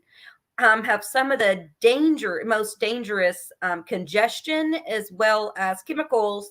And those are where Norfolk has put a lot of their money into. People like Thomas Massey and others. These are the representatives that are in the Appalachian Beltway, that are in the Ohio River Valley Beltway. That's where they're dumping the dollars. They're dumping the dollars in the areas that can be most impacted by accidents like these. And by the way, not that I was like a Tim Ryan guy, but like JD Vance, he's speaking up on this by going on Tucker Carlson's show and somehow connecting this train derailment to, what did he talk about? Like wokeism? I have it right here. Let's see. If you listen to, sorry, I didn't put the frames around it like Colin does. So I apologize. But if you listen to Secretary Buttigieg today, they're focused more on whether we have too many white men in construction jobs and ensuring we have a viable transportation infrastructure. We are ruled by unserious people who are worried about fake problems. So they're more focused on the woke politics, which we can make an argument that the Democrats are too. I mean, I'm looking at folks like who was it that we mentioned before? Folks like Chantel Brown. And she's passing, legislation that's focused on, celebrating the first Black Supreme Court justice, which sure, we should. But she's also completely silent on this. But I also understand that Vance isn't necessarily talking about the tokenization. He's not necessarily talking about the problems with people being silent. He's trying to shift it back to the right-wing culture wars, and instead of really honing in, if he wanted to help the people of East Palestine, he would be going and speaking on the ground with DeWine, demanding that they declare an emergency, as you said, demanding that the EPA do its own research, but instead he's talking about rolling back regulation. How's rolling back regulation in an already weakened system going to help? And here's an idea. In the case of JD Vance, he gets excused from this because he wasn't in yet. But maybe, just maybe, right? Maybe Republicans, who, by the way, tried to force the railroad workers to take an even shittier contract than the Democrats ultimately forced the railroad workers to take, maybe we should not elect or vote for or push or propagandize for Republicans like Joe Biden, who for 35 to 40 years were antagonistic to labor and unions, but the media, in their manufacturing consent and nonstop propaganda for Joe Biden during the 2020 primary and before, made this extreme makeover that Joe Biden is somehow a union guy and a friend of labor and, lunch bucket Joe. And, my daddy told me that job means you got dignity. He likes to invoke his daddy. And, my daddy told me, blah, blah, blah. Well, Joe Biden, and Republicans too, because they were trying to block the railroad workers from going on strike. But Biden is the president. The Democrats had control, and they blocked railroad workers from going on strike over these exact issues. I interviewed the railroad workers. There was many reasons they want to go on strike. Obviously, the lack of paid sick leave got a lot of the attention. But guess what? Rail workers, rank and file, and the union heads were talking about the fact that they cut 20 to 30% of the staff while getting their record profits over the last 10 years, along with letting staff go, letting staff retire, was the unsafe conditions and what they're transporting on these cars. The outdated trains themselves, which have brake systems and equipment from the Civil War era. So Can I also mention that I looked up every single one of these people that took from Norfolk Southern, and all of them that won, Democrats and Republicans both, voted yes to Biden's crappy "let's crush the railroad union" policy that passed in December of last year. All of them but one. And the only one that didn't, he voted no only because he wanted a more restrictive, not less restrictive. So he wanted less worker friendly, even though this bill already was not worker friendly in the least. And so yeah, I mean, that's that big money, I can't say that that's why, but I can say that that's what they did. Every single one of these voted in favor of the rail companies over the workers. And the only one who voted no was Bob Latta. And Bob Latta is one of the most extreme right to work people on the right. So he was advocating for a more stringent anti-worker policy for the railroad workers. Colin, could you So I will say Chantel Brown, she voted yes, let's crush the unions. Colin, I just sent you something that we should show when you get it. Breaking news. Just saw this from somebody in the audience, and I checked it. A truck carrying hazardous materials overturns on I-10 in Tucson, Arizona. Nearby residents told to shelter in place. So, Erin Brockovich, you talked about, if we could full screen that. Yeah. You see that? Whatever the hell's coming out of that truck. So this is in Arizona. We know other train derailments happened in Houston and another place, I forget, in recent days. Look at that. So, yeah, everything's fine and dandy. And we're just reporting. This is what we can see with our naked eye. So much of what is reported on, such as what Erin Brockovich, uncovered in California, is not seen necessarily with the naked eye. So think about it. Think about this massive plume of smoke that people can see with their naked eye that looks like a nuclear bomb went off. in East Palestine, and then look at the response and look at the lack of government response and look at the lack of response from government officials, and the EPA and others. And they're like, oh, let's just let the company handle it. What about everything that we can't see with our naked eye? Yeah, let's just let the arsonists rebuild the home. That's a good idea. Let the people who burned down your home do the construction to rebuild it. Let the police investigate themselves. Nothing could go wrong. Keep those super chats coming. We really appreciate them. I'm seeing $49.99, $20. We're going to read them at the end. We're going to air another interview, this one with a resident. I would encourage you, get some tissues or something to avoid punching a wall, because this one is equally as upsetting and infuriating. Zaina, I would say that what this resident is going to describe, her son is asthmatic, was violently shaking after the train fire before they did the control release. So just the train fire caused it violent shaking, projectile vomiting, rashes for both her and her son. They have not gone back yet. But she, like a lot of the residents I'm talking about, are basically trying to figure out what the fuck is going on themselves, because they're not getting straight answers from the government. If you're new here, please subscribe. As humbly as I could say, I think we're covering this better than most corporate media. Definitely better than most independent media. That we will be sending somebody on the ground to East Palestine and the surrounding areas when we think it's safe. Obviously, as journalists, you go into places and take calculated risks. We were going to send Lewis over the weekend, last weekend, but I just tell you the truth, I genuinely did not think it was safe to send a report. I don't think it's safe for residents to be there, much less a reporter, unless you're in a full respirator and probably some type of hazmat suit, because it's not just vinyl chloride that came out of those things. It's all sorts of other toxic, volatile, organic compounds. And until we know more, I mean, I am willing as a reporter to take certain risks. I'm willing to go into certain areas where I know there could be violence, potential gunshots, things like that.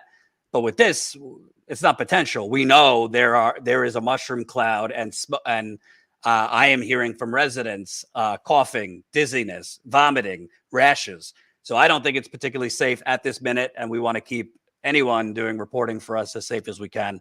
So we will send either Lewis, myself, or somebody there as soon as we think it's safe. Until then, we're just going to keep interviewing residents. If you live there or in the surrounding areas and you want to talk to us, you have a story, email us, info@statuscoup.com, info@statuscoup.com. So, we have other interviews, by the way. Lewis did an interview. Zane is going to be doing an interview tomorrow with residents and people nearby. So we'll be cranking out as much as we can. If you appreciate our reporting, consider joining us as a member. That's statuscoup.com/join. You could support our investigative and on the ground reporting for $5 to $10 a month. We're going to do our monthly members call, because as a member, you get to join us for a monthly Zoom call next week. Haven't decided the day yet, but it will be next week. So definitely, if you can, join us.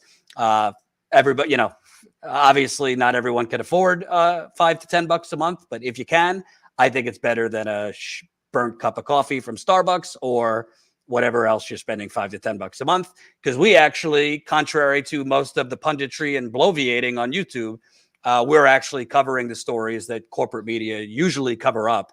And we actually go out there on the ground. We were just in Atlanta covering the Cop City protests on the ground. We just had John Farina in Memphis covering the protests after Tyree Nichols was murdered. And we will be sending somebody to East Palestine. And what we learn every time is that the mainstream media is leaving things out that are critical. When you go and you talk directly to people, you learn about things that are never reported anywhere else. Not only are they leaving things out, but they're also regurgitating propaganda from companies like corporate Norfolk Southern or the EPA. Or the police. So without further ado, here is my interview with a resident who was, I think, a mile from the blast radius. whose son has unfortunately been sick. She's been sick.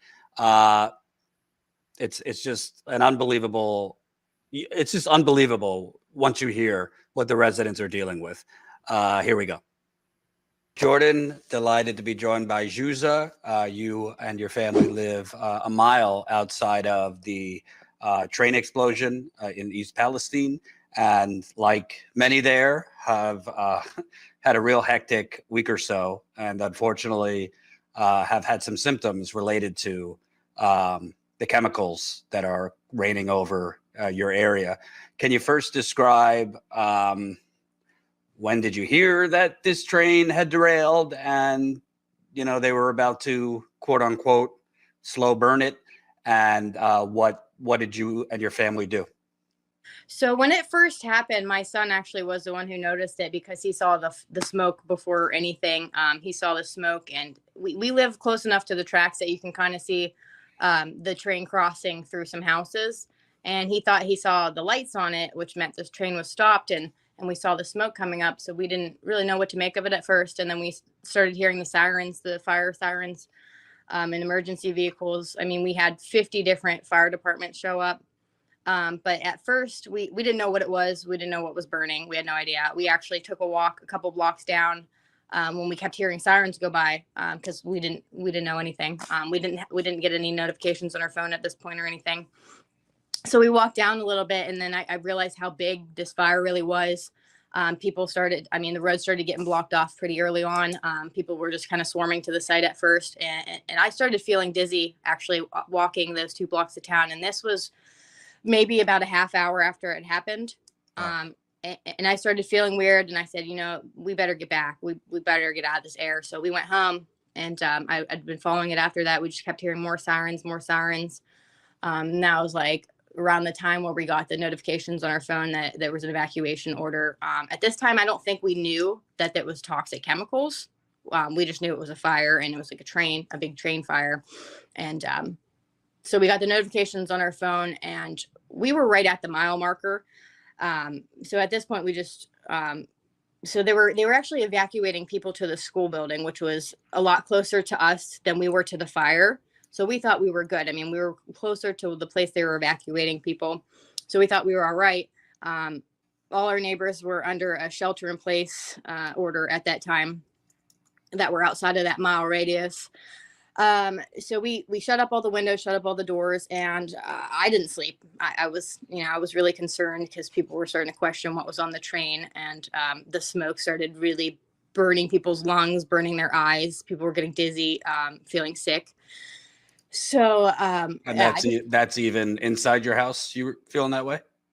Eventually, yeah. So about 3:30 in the morning, I swear I started smelling it. I mean, my nerves were shot at this point, so I thought I wasn't sure if I was really smelling what I was smelling and feeling the way I was feeling. And then less than 5 to 10 minutes after I started smelling it, my son woke up out of a dead sleep, violently shaking, throwing up, totally disoriented, begging for water. And he was not sick at all. Like he just wasn't. There was no indications of a sickness before this. And it was just a few minutes after I started smelling it. So at that point, I took him and we ran out of there because I already had a bag packed just in case. And he threw up again about an hour after we got to the hotel, and he had some skin rashes. He's asthmatic, and he's immune compromised. So he's really sensitive to a lot of things, has a lot of allergic reactions to things. So, but we were fine. We've been fine since then. We've been about 30 miles away in a hotel since then. We initially evacuated actually about 20 miles away to Chippewa, PA. His grandmother actually lives there too. She has a lot of health problems, chronic lung problems and cancer. And we were visiting her house, which was only a few streets away. The day they started doing the controlled burn began, and we walked outside her house and turned left, and it was a black wall of smoke rolling in sideways right before sunset. And that's about 20 miles away? Yeah, that was about 20 miles away in Chippewa. I mean, her face turned white when she saw it. We were scared. At that point, we all evacuated. She evacuated her house as well, and we moved to a hotel about 15, 20 miles from Chippewa. So now we're about 30 miles away. because I've seen other pictures too, or on the same time frame in Chippewa, where you can see the big black cloud through it. It is daunting. I think a lot more people were affected than they were trying to tell us at first. I don't know how far this is extended to. People were smelling it 40 miles away. Boardman, Vienna, Ohio, they were all smelling these chemicals from this controlled burn. I mean, the fire burned for a few days before they intentionally lit it. But when they lit it, that's really when things got ugly. And you and your son were having symptoms before they did this, quote, control burn? Yeah, we started feeling symptoms maybe about 5 hours after the initial wreck, the derailment. So yeah, we boarded up our house and everything like that because there was just a shelter in place at the time for most of us that were outside of that zone. Like I said, we were right at the mile marker. We're also right along Sulphur Creek, which was one of the first water sources that were contaminated. So that might be part of the reason why we smelled it first as well, because I guess so whenever the vinyl chloride burns, it breaks down into a couple things, one of them being hydrogen chloride, which is attracted to water, and that creates hydrochloric acid. So I'm concerned that's an issue going home as well. We don't know. I mean, they're not testing residues. They're not testing soil. The only soil they've tested was directly at the site. I mean, EPA sent this letter. I'm not sure if you're familiar with it or not. Yeah. But EPA sent the letter to Norfolk Southern, directly states it's in our waters, it's in our soil, and it's in our air, and it's continuing to be released. Right. And so I'm not sure why they're telling us it's not everywhere else in our house. It's not in these residue. It's not in our soil. It's not in our grass. But people are having reactions. In this letter, they say that it is in there. So, I mean, there's conflicting information from the EPA just from there alone. Right. So And the EPA letter showed that it's way more than vinyl chloride, which is bad enough. I might mispronounce some of these things, but butyl acrylate, ethylene glycol, monobutyl ether, benzene. Yeah, I mean, just the petroleum oil, tens of thousands of gallons spilled. And I wanted to ask, I mean, the company could say, well, your son has asthma and immuno symptoms, but you're not, I'm sure you've spoken with others. You're not the only one and not the only child that's been having symptoms. Yeah, what's concerning me too as well is because EPA lifted this evac notice, this order, only a few days after it had happened. But then Norfolk Southern just released a full manifest about 2 days ago, about a week later, indicating that there was at least 3 other severely hazardous chemicals on it. And I don't know why that didn't come into play with EPA from that point on, because when they lifted the evacuation order, they didn't know about those. Apparently, some of the local officials did, including DeWine, our governor. So that's a little unnerving that they knew about that. And then the Norfolk Southern released a manifest a week later indicating there's all these other chemicals that these people are being exposed to. That's in our water, that's in our soil. They're not doing soil testing, like I said, or residue testing in these homes, but they're also confirming that it's at the site. So, I mean, a lot of it just doesn't add up. And also the company put out their preliminary testing, which I don't particularly trust.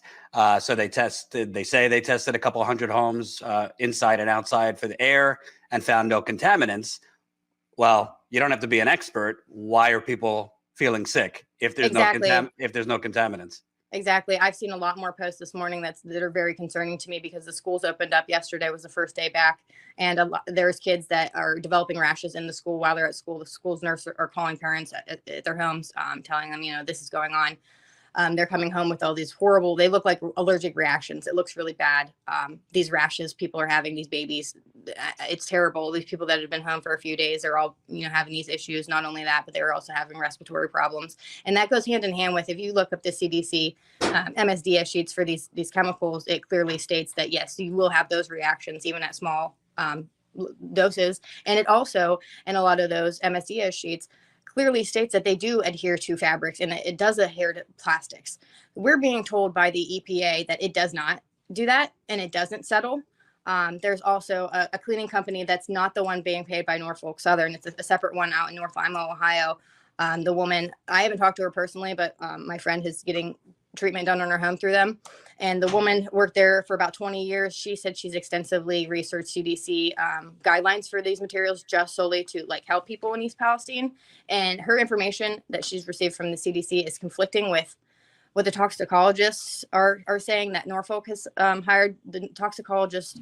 It's CTEH, Center for Toxicology and Environmental Health. They're the ones also doing the air quality readings.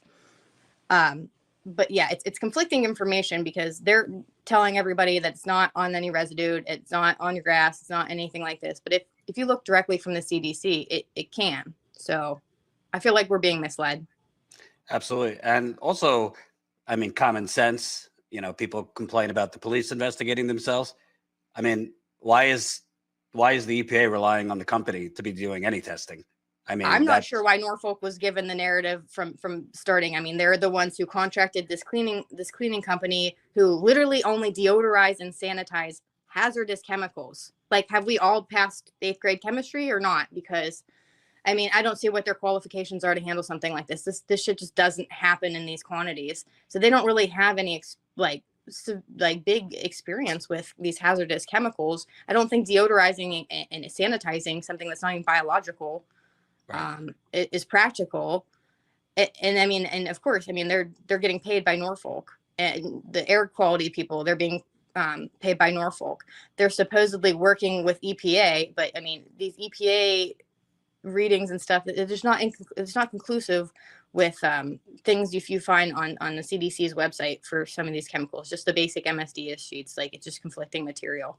And let me ask you, just from the residents on the ground, can you talk about, is it organized? Is there communication coming from one straight line? Because it seems like the governor is doing very little. I don't know about the local officials there in the East Palestine area. The EPA didn't seem to know all the information of all the gases that were released. They're writing letters to the company, but residents I spoke with, it seems like people are having to really resort to Facebook pages to get information rather than like having a straight line of communication coming from government agencies. Yeah, this has been a major issue since day one. Like, it took over 24 hours for Norfolk to even release that there was, in fact, chemicals on the train. Like, we had no idea what was even on the train for at least a day. And then, like I said earlier, it took about a week before we got a full manifest, if that's even the full manifest. So, like, the city officials, they could only do so much at first. They were absolutely not prepared for this, but how could they? Yeah, I don't think this should have been in Norfolk's hand from the get-go. I don't really trust EPA's readings at the time. Yeah, we weren't really given a lot of information whatsoever from anybody. DeWine, yeah, he was there for a few days until the control burn, and he even said, you know, we better get out of here. Once they did that control burn, things just went to shit, and he just ghosted us. I mean, we are completely on our own. It's crazy. It's really unbelievable, especially since they said a few days ago the Ohio River had been in fact contaminated. The fish kills are spreading to Columbiana and Mahoning counties. The hazmat team was seen in East Liverpool, Ohio yesterday morning. That's about 20 miles away. They were seen scooping up dead fish in Beaver Creeks and also down by the wharf by the river in East Liverpool. So for them to just try to keep this containment secret when that Ohio River provides drinking water for approximately 5 million people, there was like a hole. Somebody got a picture in an airplane going over East Palestine the day of the control burn, you know, breaking through the clouds. We don't know how big this is really extending to. The Ohio River Basin, it's like a third of our country. If you look at some of these maps, it's really concerning. They're testing okay in the city water is being tested okay right now. However, ask anybody that knows about groundwater or wells and things like this. It can take years for that to show up through there. So I don't really expect to see any bad tests from the city water for a few years now. Another concern of mine. Well, as somebody who's been covering the Flint water cover up for 6 years, yeah, not always transparent on what's actually in the water when they test. Right. Another issue, I don't know if you've seen or not, there was a 2019 report done by the Ohio EPA. I should say it was revised in 2019. I haven't had a lot of time to research this further myself. I don't know if there is any newer reports from the village, but it was an Ohio EPA report to the village of East Palestine, basically saying their water system infrastructure was insufficient to withstand any kind of contaminants like this, including a spill, including a chemical spill. There's several reasons. One of them being the wells were incredibly too shallow. Some of these wells were 30 feet deep.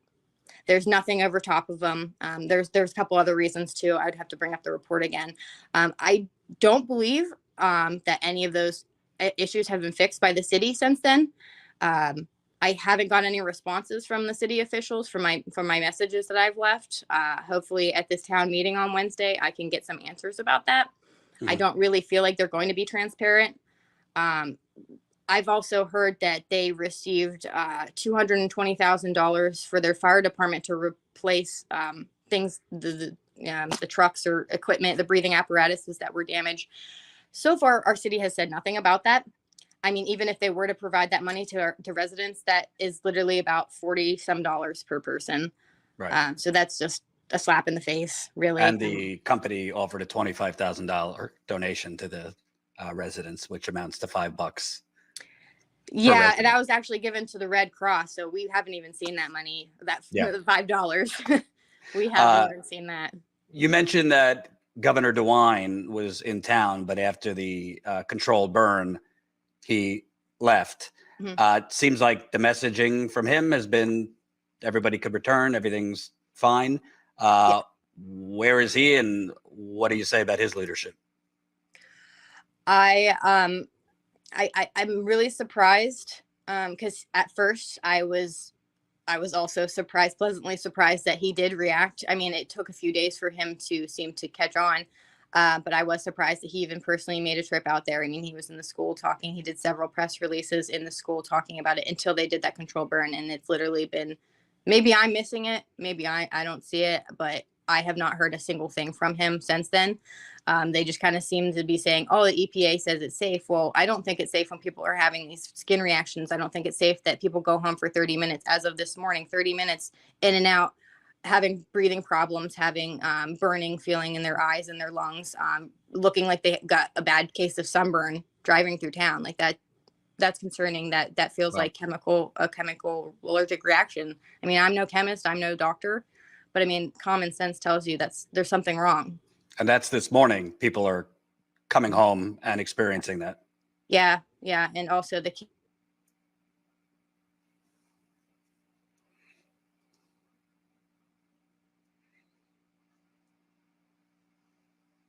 years, my son has liver cancer or brain cancer or blood cancer or something terrible, some kind of organ. Your phone went down for like 20 seconds. So. Oh, great. Yeah.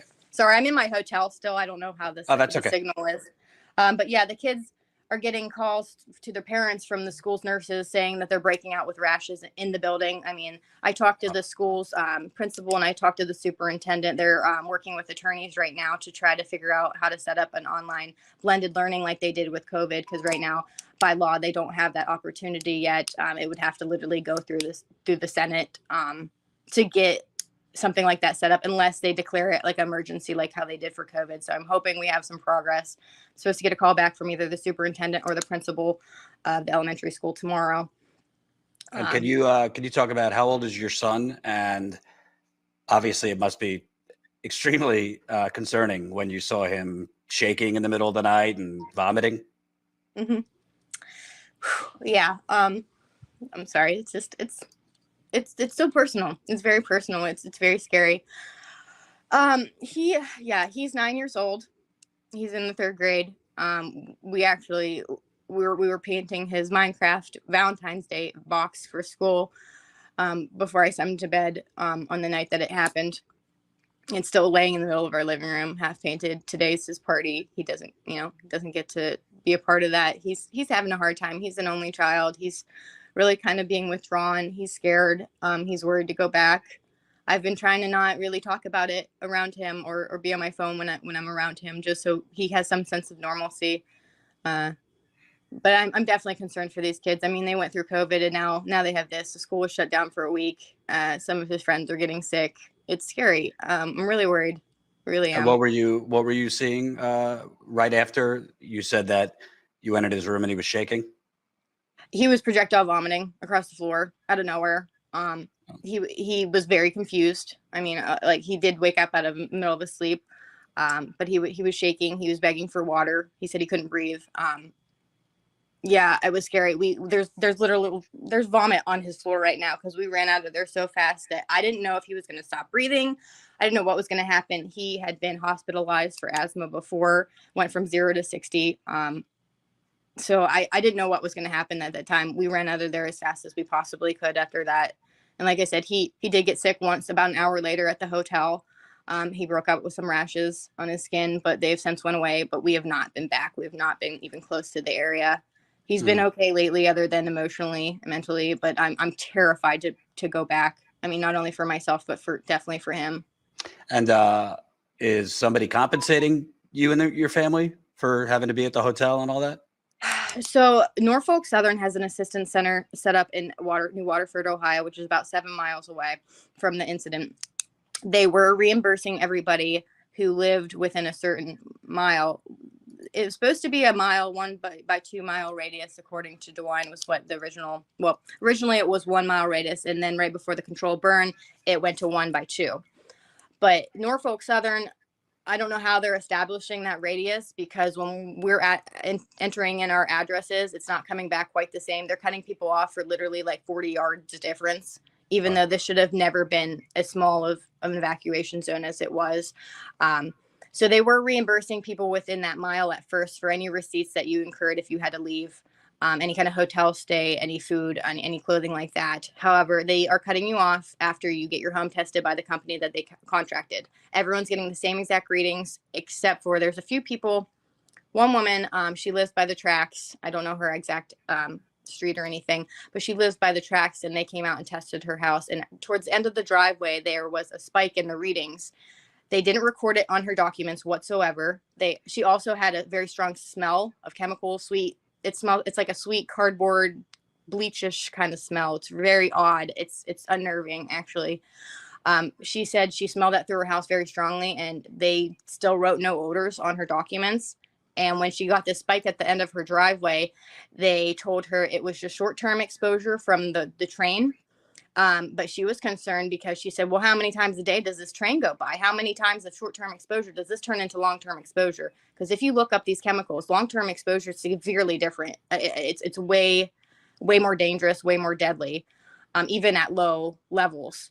And I mean, if you're going to be impacted short-term, you're going to be impacted right away. And if not, it's just a death sentence, really. And they basically blew her off. Like I said, they didn't even write that in her documents. There was no evidence of them actually getting that reading. So that's concerning for me. And there's other couple people that have filters that they've got in their house, air filters, air purifiers in their homes. They're getting spikes for VOCs, volatile organic. Wait, I'm not really sure. Yeah, is it organic? Yeah. I guess. So they're getting spikes and readings on those things, but they're being told by the toxicologist that Norfolk contracted with that that's because of things like candles, Scentsy, and also another friend of ours had high readings. She actually has some kind of connection to one of the oil field workers, and she actually got some kind of devices in every room of her house right now, measuring these things, and she's getting some spikes. And the toxicologists are also telling her it's from the cleaners that she used. She hasn't cleaned anything with cleaners yet.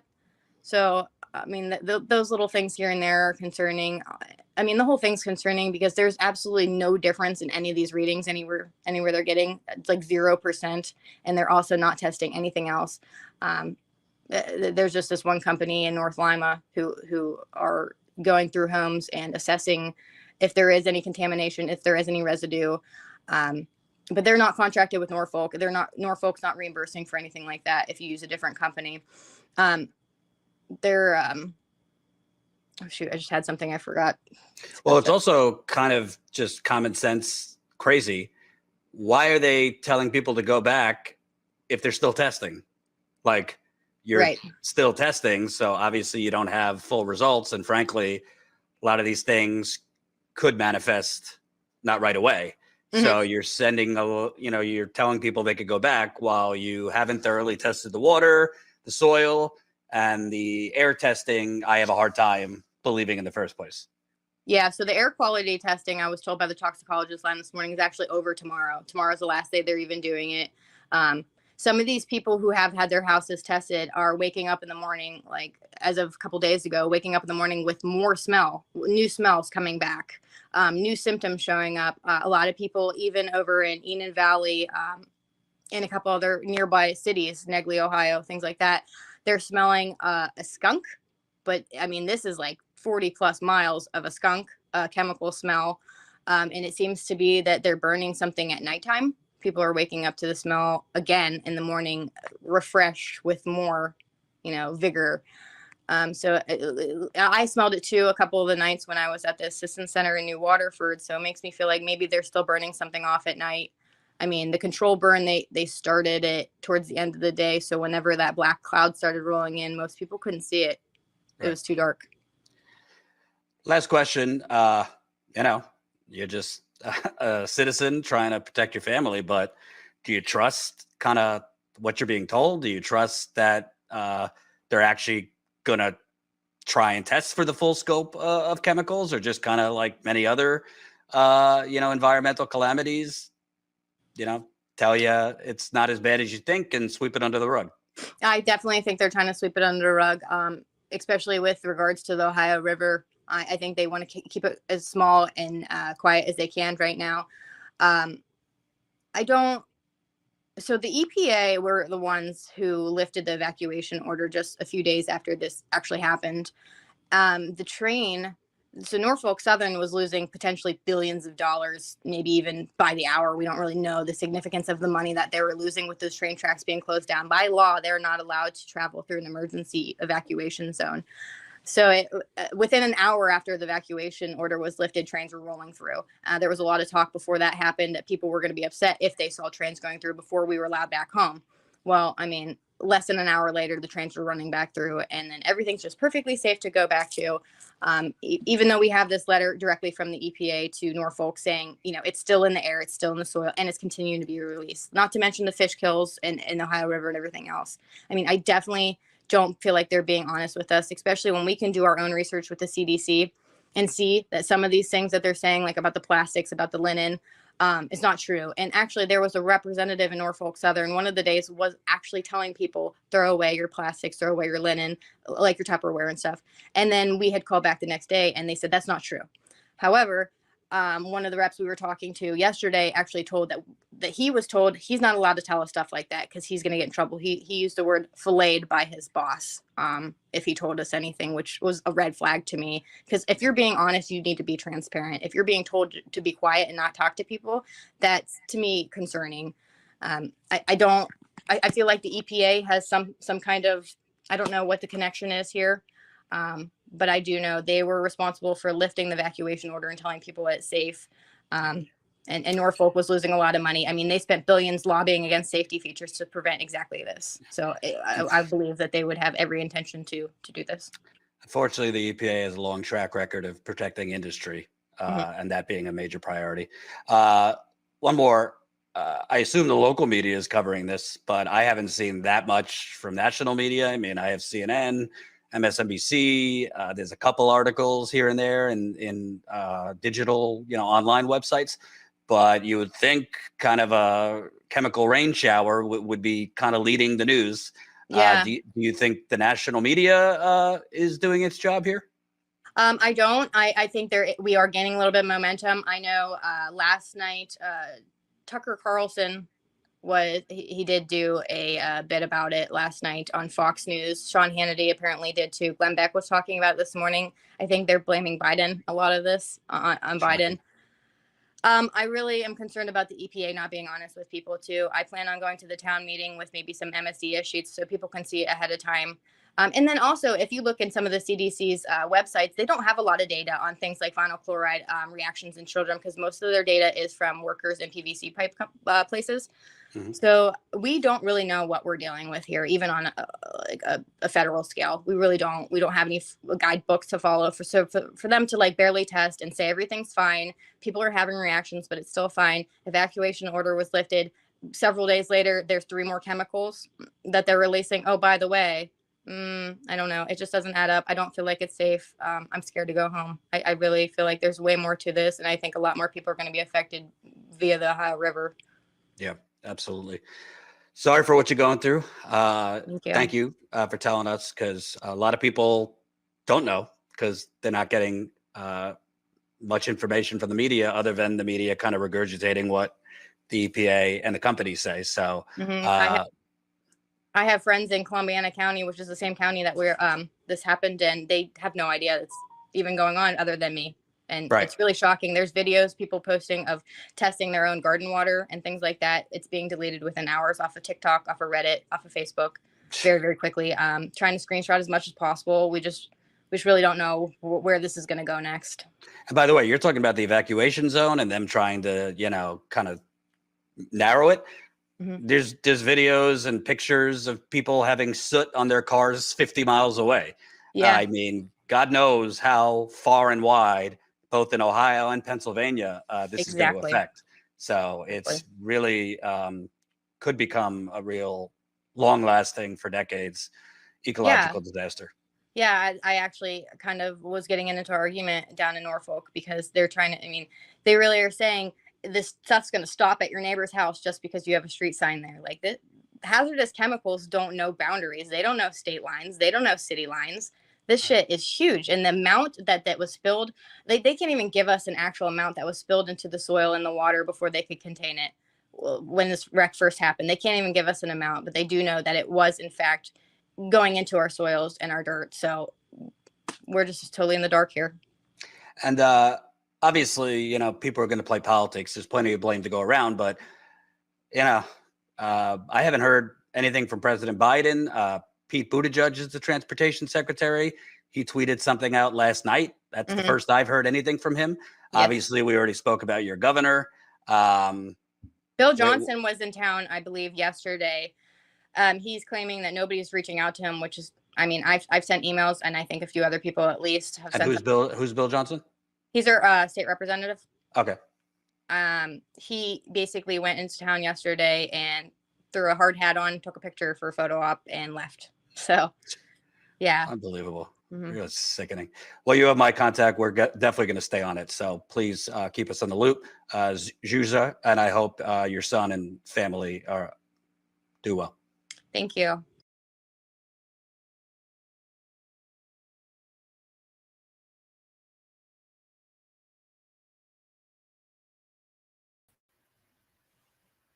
Well, thank you guys for sticking around through actually hearing from people directly on the ground. She was incredibly knowledgeable about what was going on. It's like Erin Brockovich described, doing the homework, doing the research, advocating for herself, her family, and her community.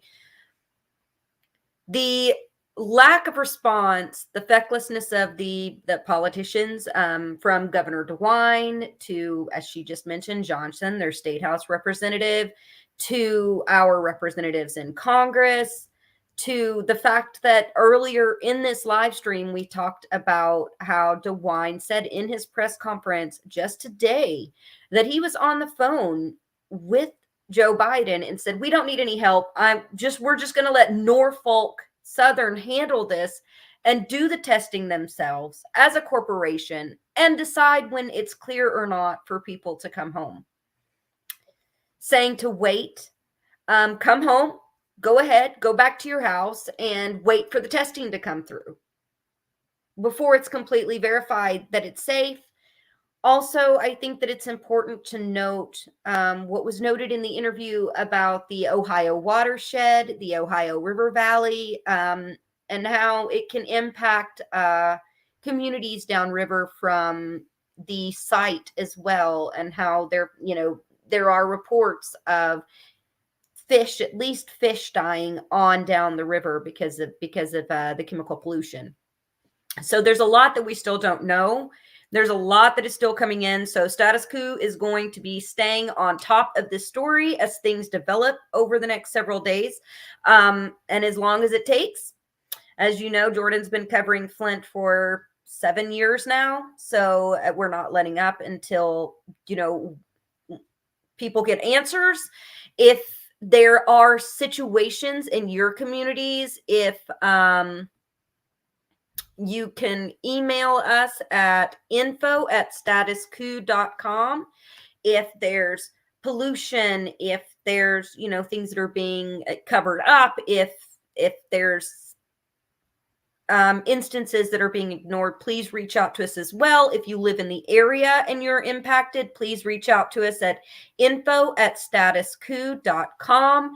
You can email us there, or you can reach out to us on Twitter. We will be doing a call out for, any information that folks may have, how they're impacted, how the housing situation is going, because there's some residents that are, for health reasons and other reasons, cannot go back home yet, but are also having trouble finding places to stay.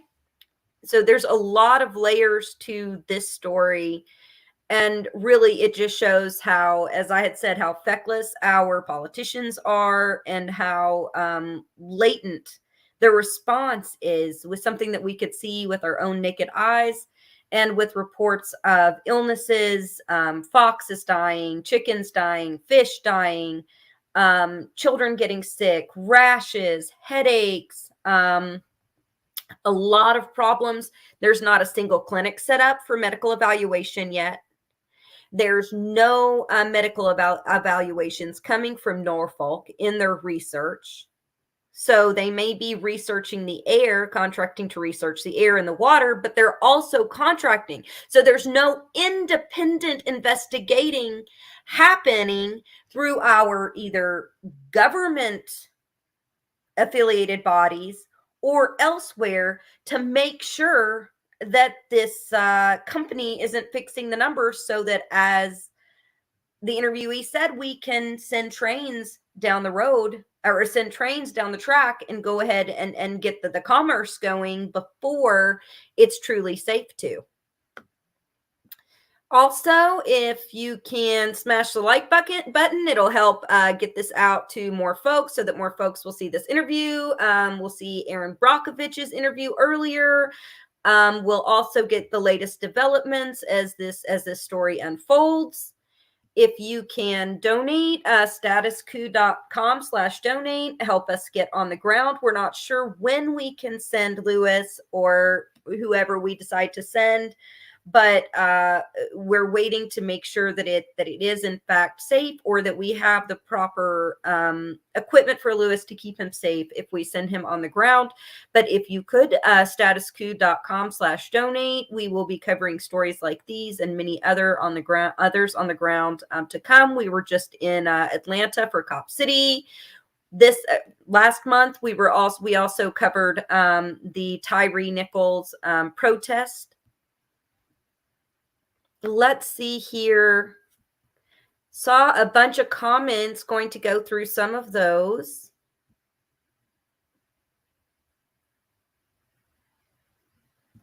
One that I see is a direct question, and then we'll go to the other one. Carpe Diem. Yes. It says, Zaina, you said people are being fired from their jobs.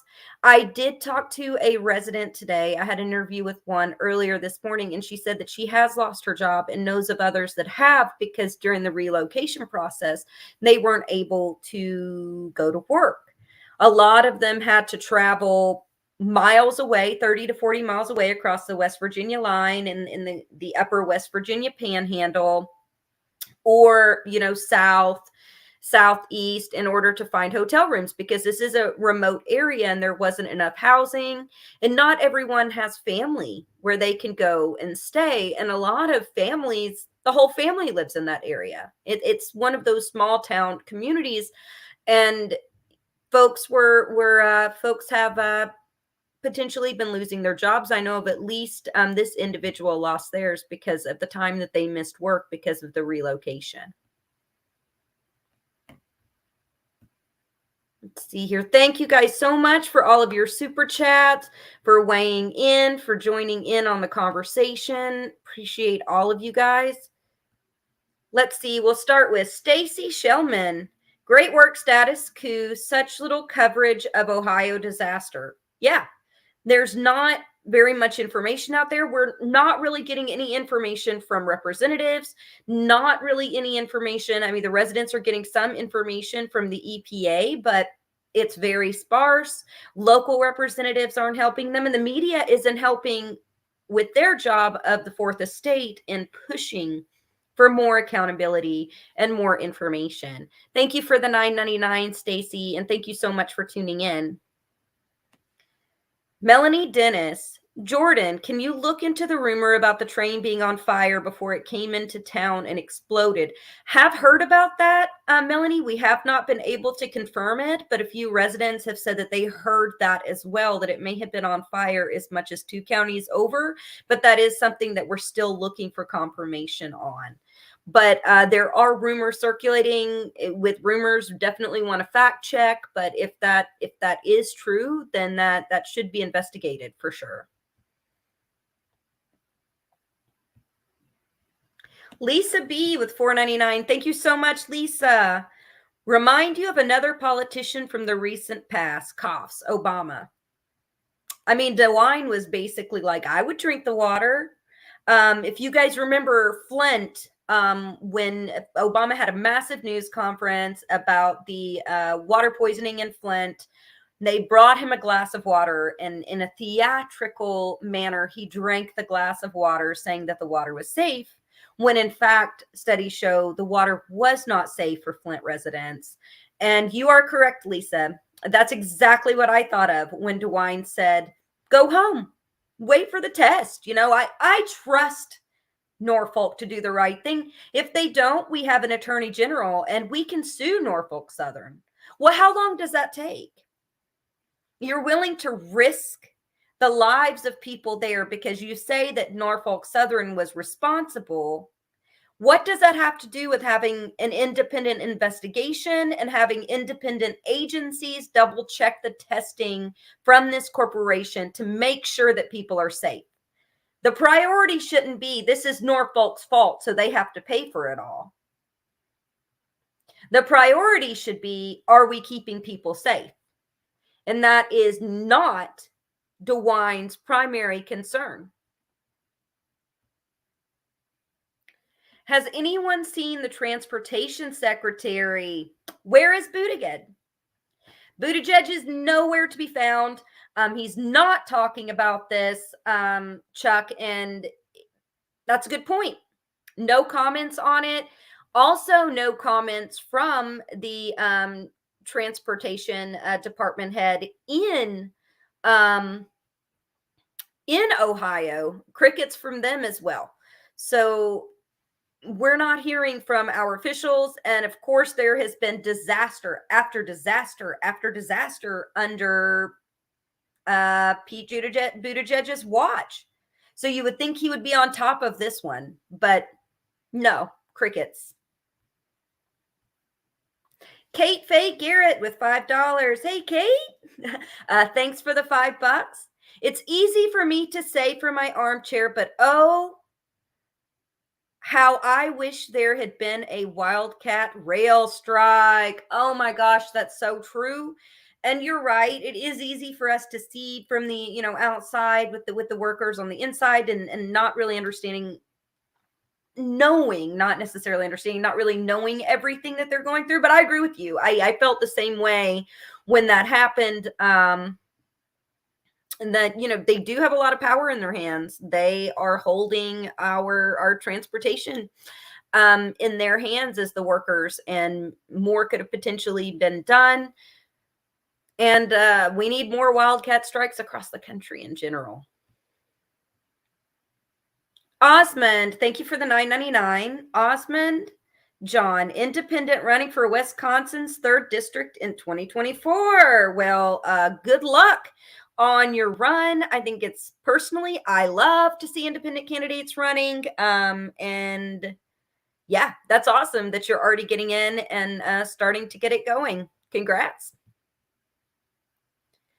Robert Copland, $5. Train derailments could happen even in mid to large cities, as it could happen a few blocks from the state capitol in Sacramento, California. That's a good point. It can literally happen anywhere. I think one of the points that Jordan was getting at earlier is that if it happens in a heavily populated area as opposed to a deeply impoverished rural area, that you may see a lot faster response. You may see a different response from our representatives, but that's hard to know. You know, it's hard to know how much at the point that we have been gaslit in this situation, when we've literally seen a mushroom cloud and people are reporting illnesses. We're seeing animals die, and folks are still being sent back home, and Norfolk Southern is investigating itself. Who knows what can happen and where, but train derailments are actually very common and something that's often is not covered by media enough. Double K, thank you so much for the $20. Appreciate it. Cadillac became a YouTube member. Thanks for joining our membership. That helps us out, and that helps us to set our monthly budget so that we can figure out, hey, we've got this much to send people out to do this much reporting remotely, and thanks. We appreciate it. Thanks, Cadillac. And I love the spelling. That's actually really funny. And I hope I'm pronouncing that right. But if that is a pronunciation, that's a pretty cool way to spell it. Kathy Slag, $5 or Slage. Sorry, I can never get, a lot of folks can't get Zainab Day right. So I always try to make sure that I pronounce people's names. If I'm butchering any of them, I apologize. You can always correct me in the chat, and I'll remember for next time. But I really appreciate the super sticker, Kathy. Thank you so much for the $5. Jenna Colby, great guest, Jordan. Thank you. Yeah, man, those were a couple of powerhouse guests today who gave a ton of information, brought a ton of fire, and is just getting stuff done. Stephen Roth, $49.99. Crickets from the fraud squad. That's right. Not a damn word. We haven't heard anything from any progressives in the House. I believe, to be fair, I believe Cori Bush has been messaging about this, but as far as I've seen, she's been the only one that's been pushing for help for East Palestine. But we haven't seen a whole lot in general from Democrats, Republicans, anybody. I mean, really, this is an issue every single representative should be caring about because it impacts such a large portion of the country. Also, people are suffering. So people, they should be opening their mouths when a corporation is investigating itself and a governor is allowing that to happen.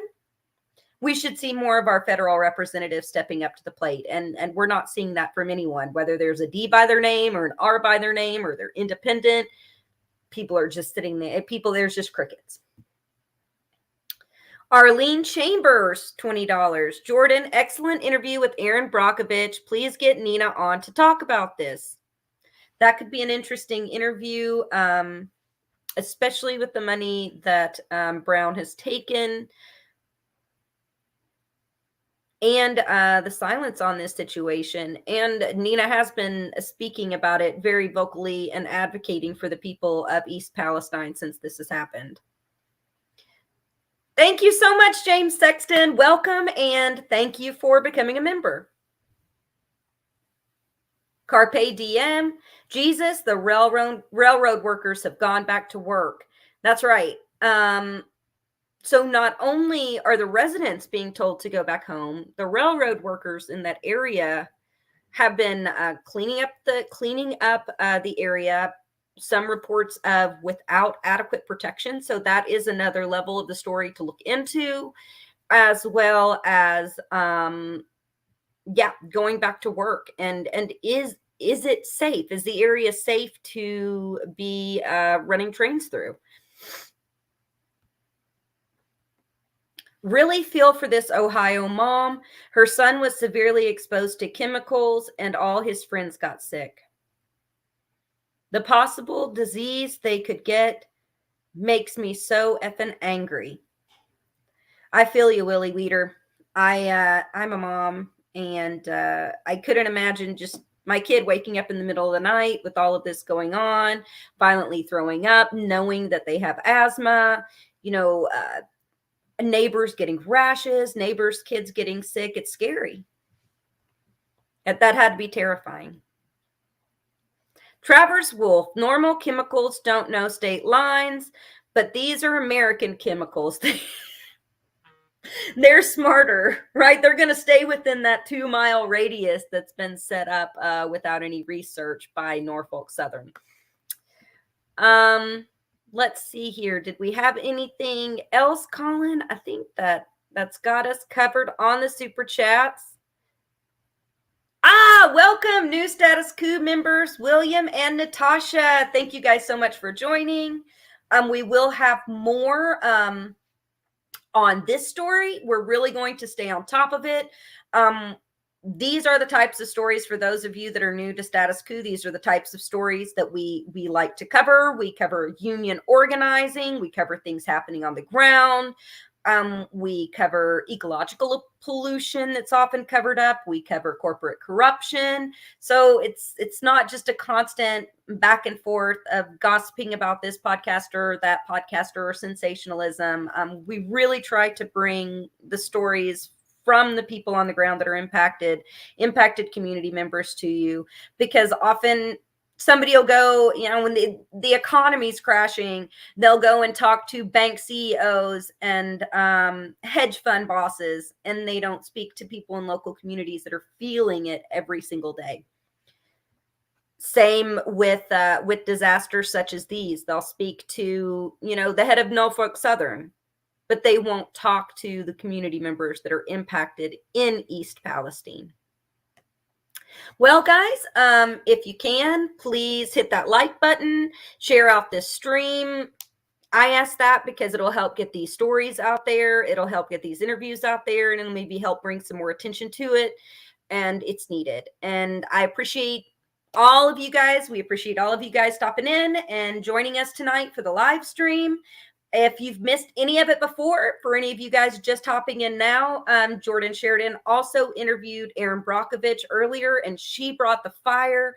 It was a very poignant, on point, and necessary commentary. So please go check that out. And y'all have a good night. Thank you so much for joining.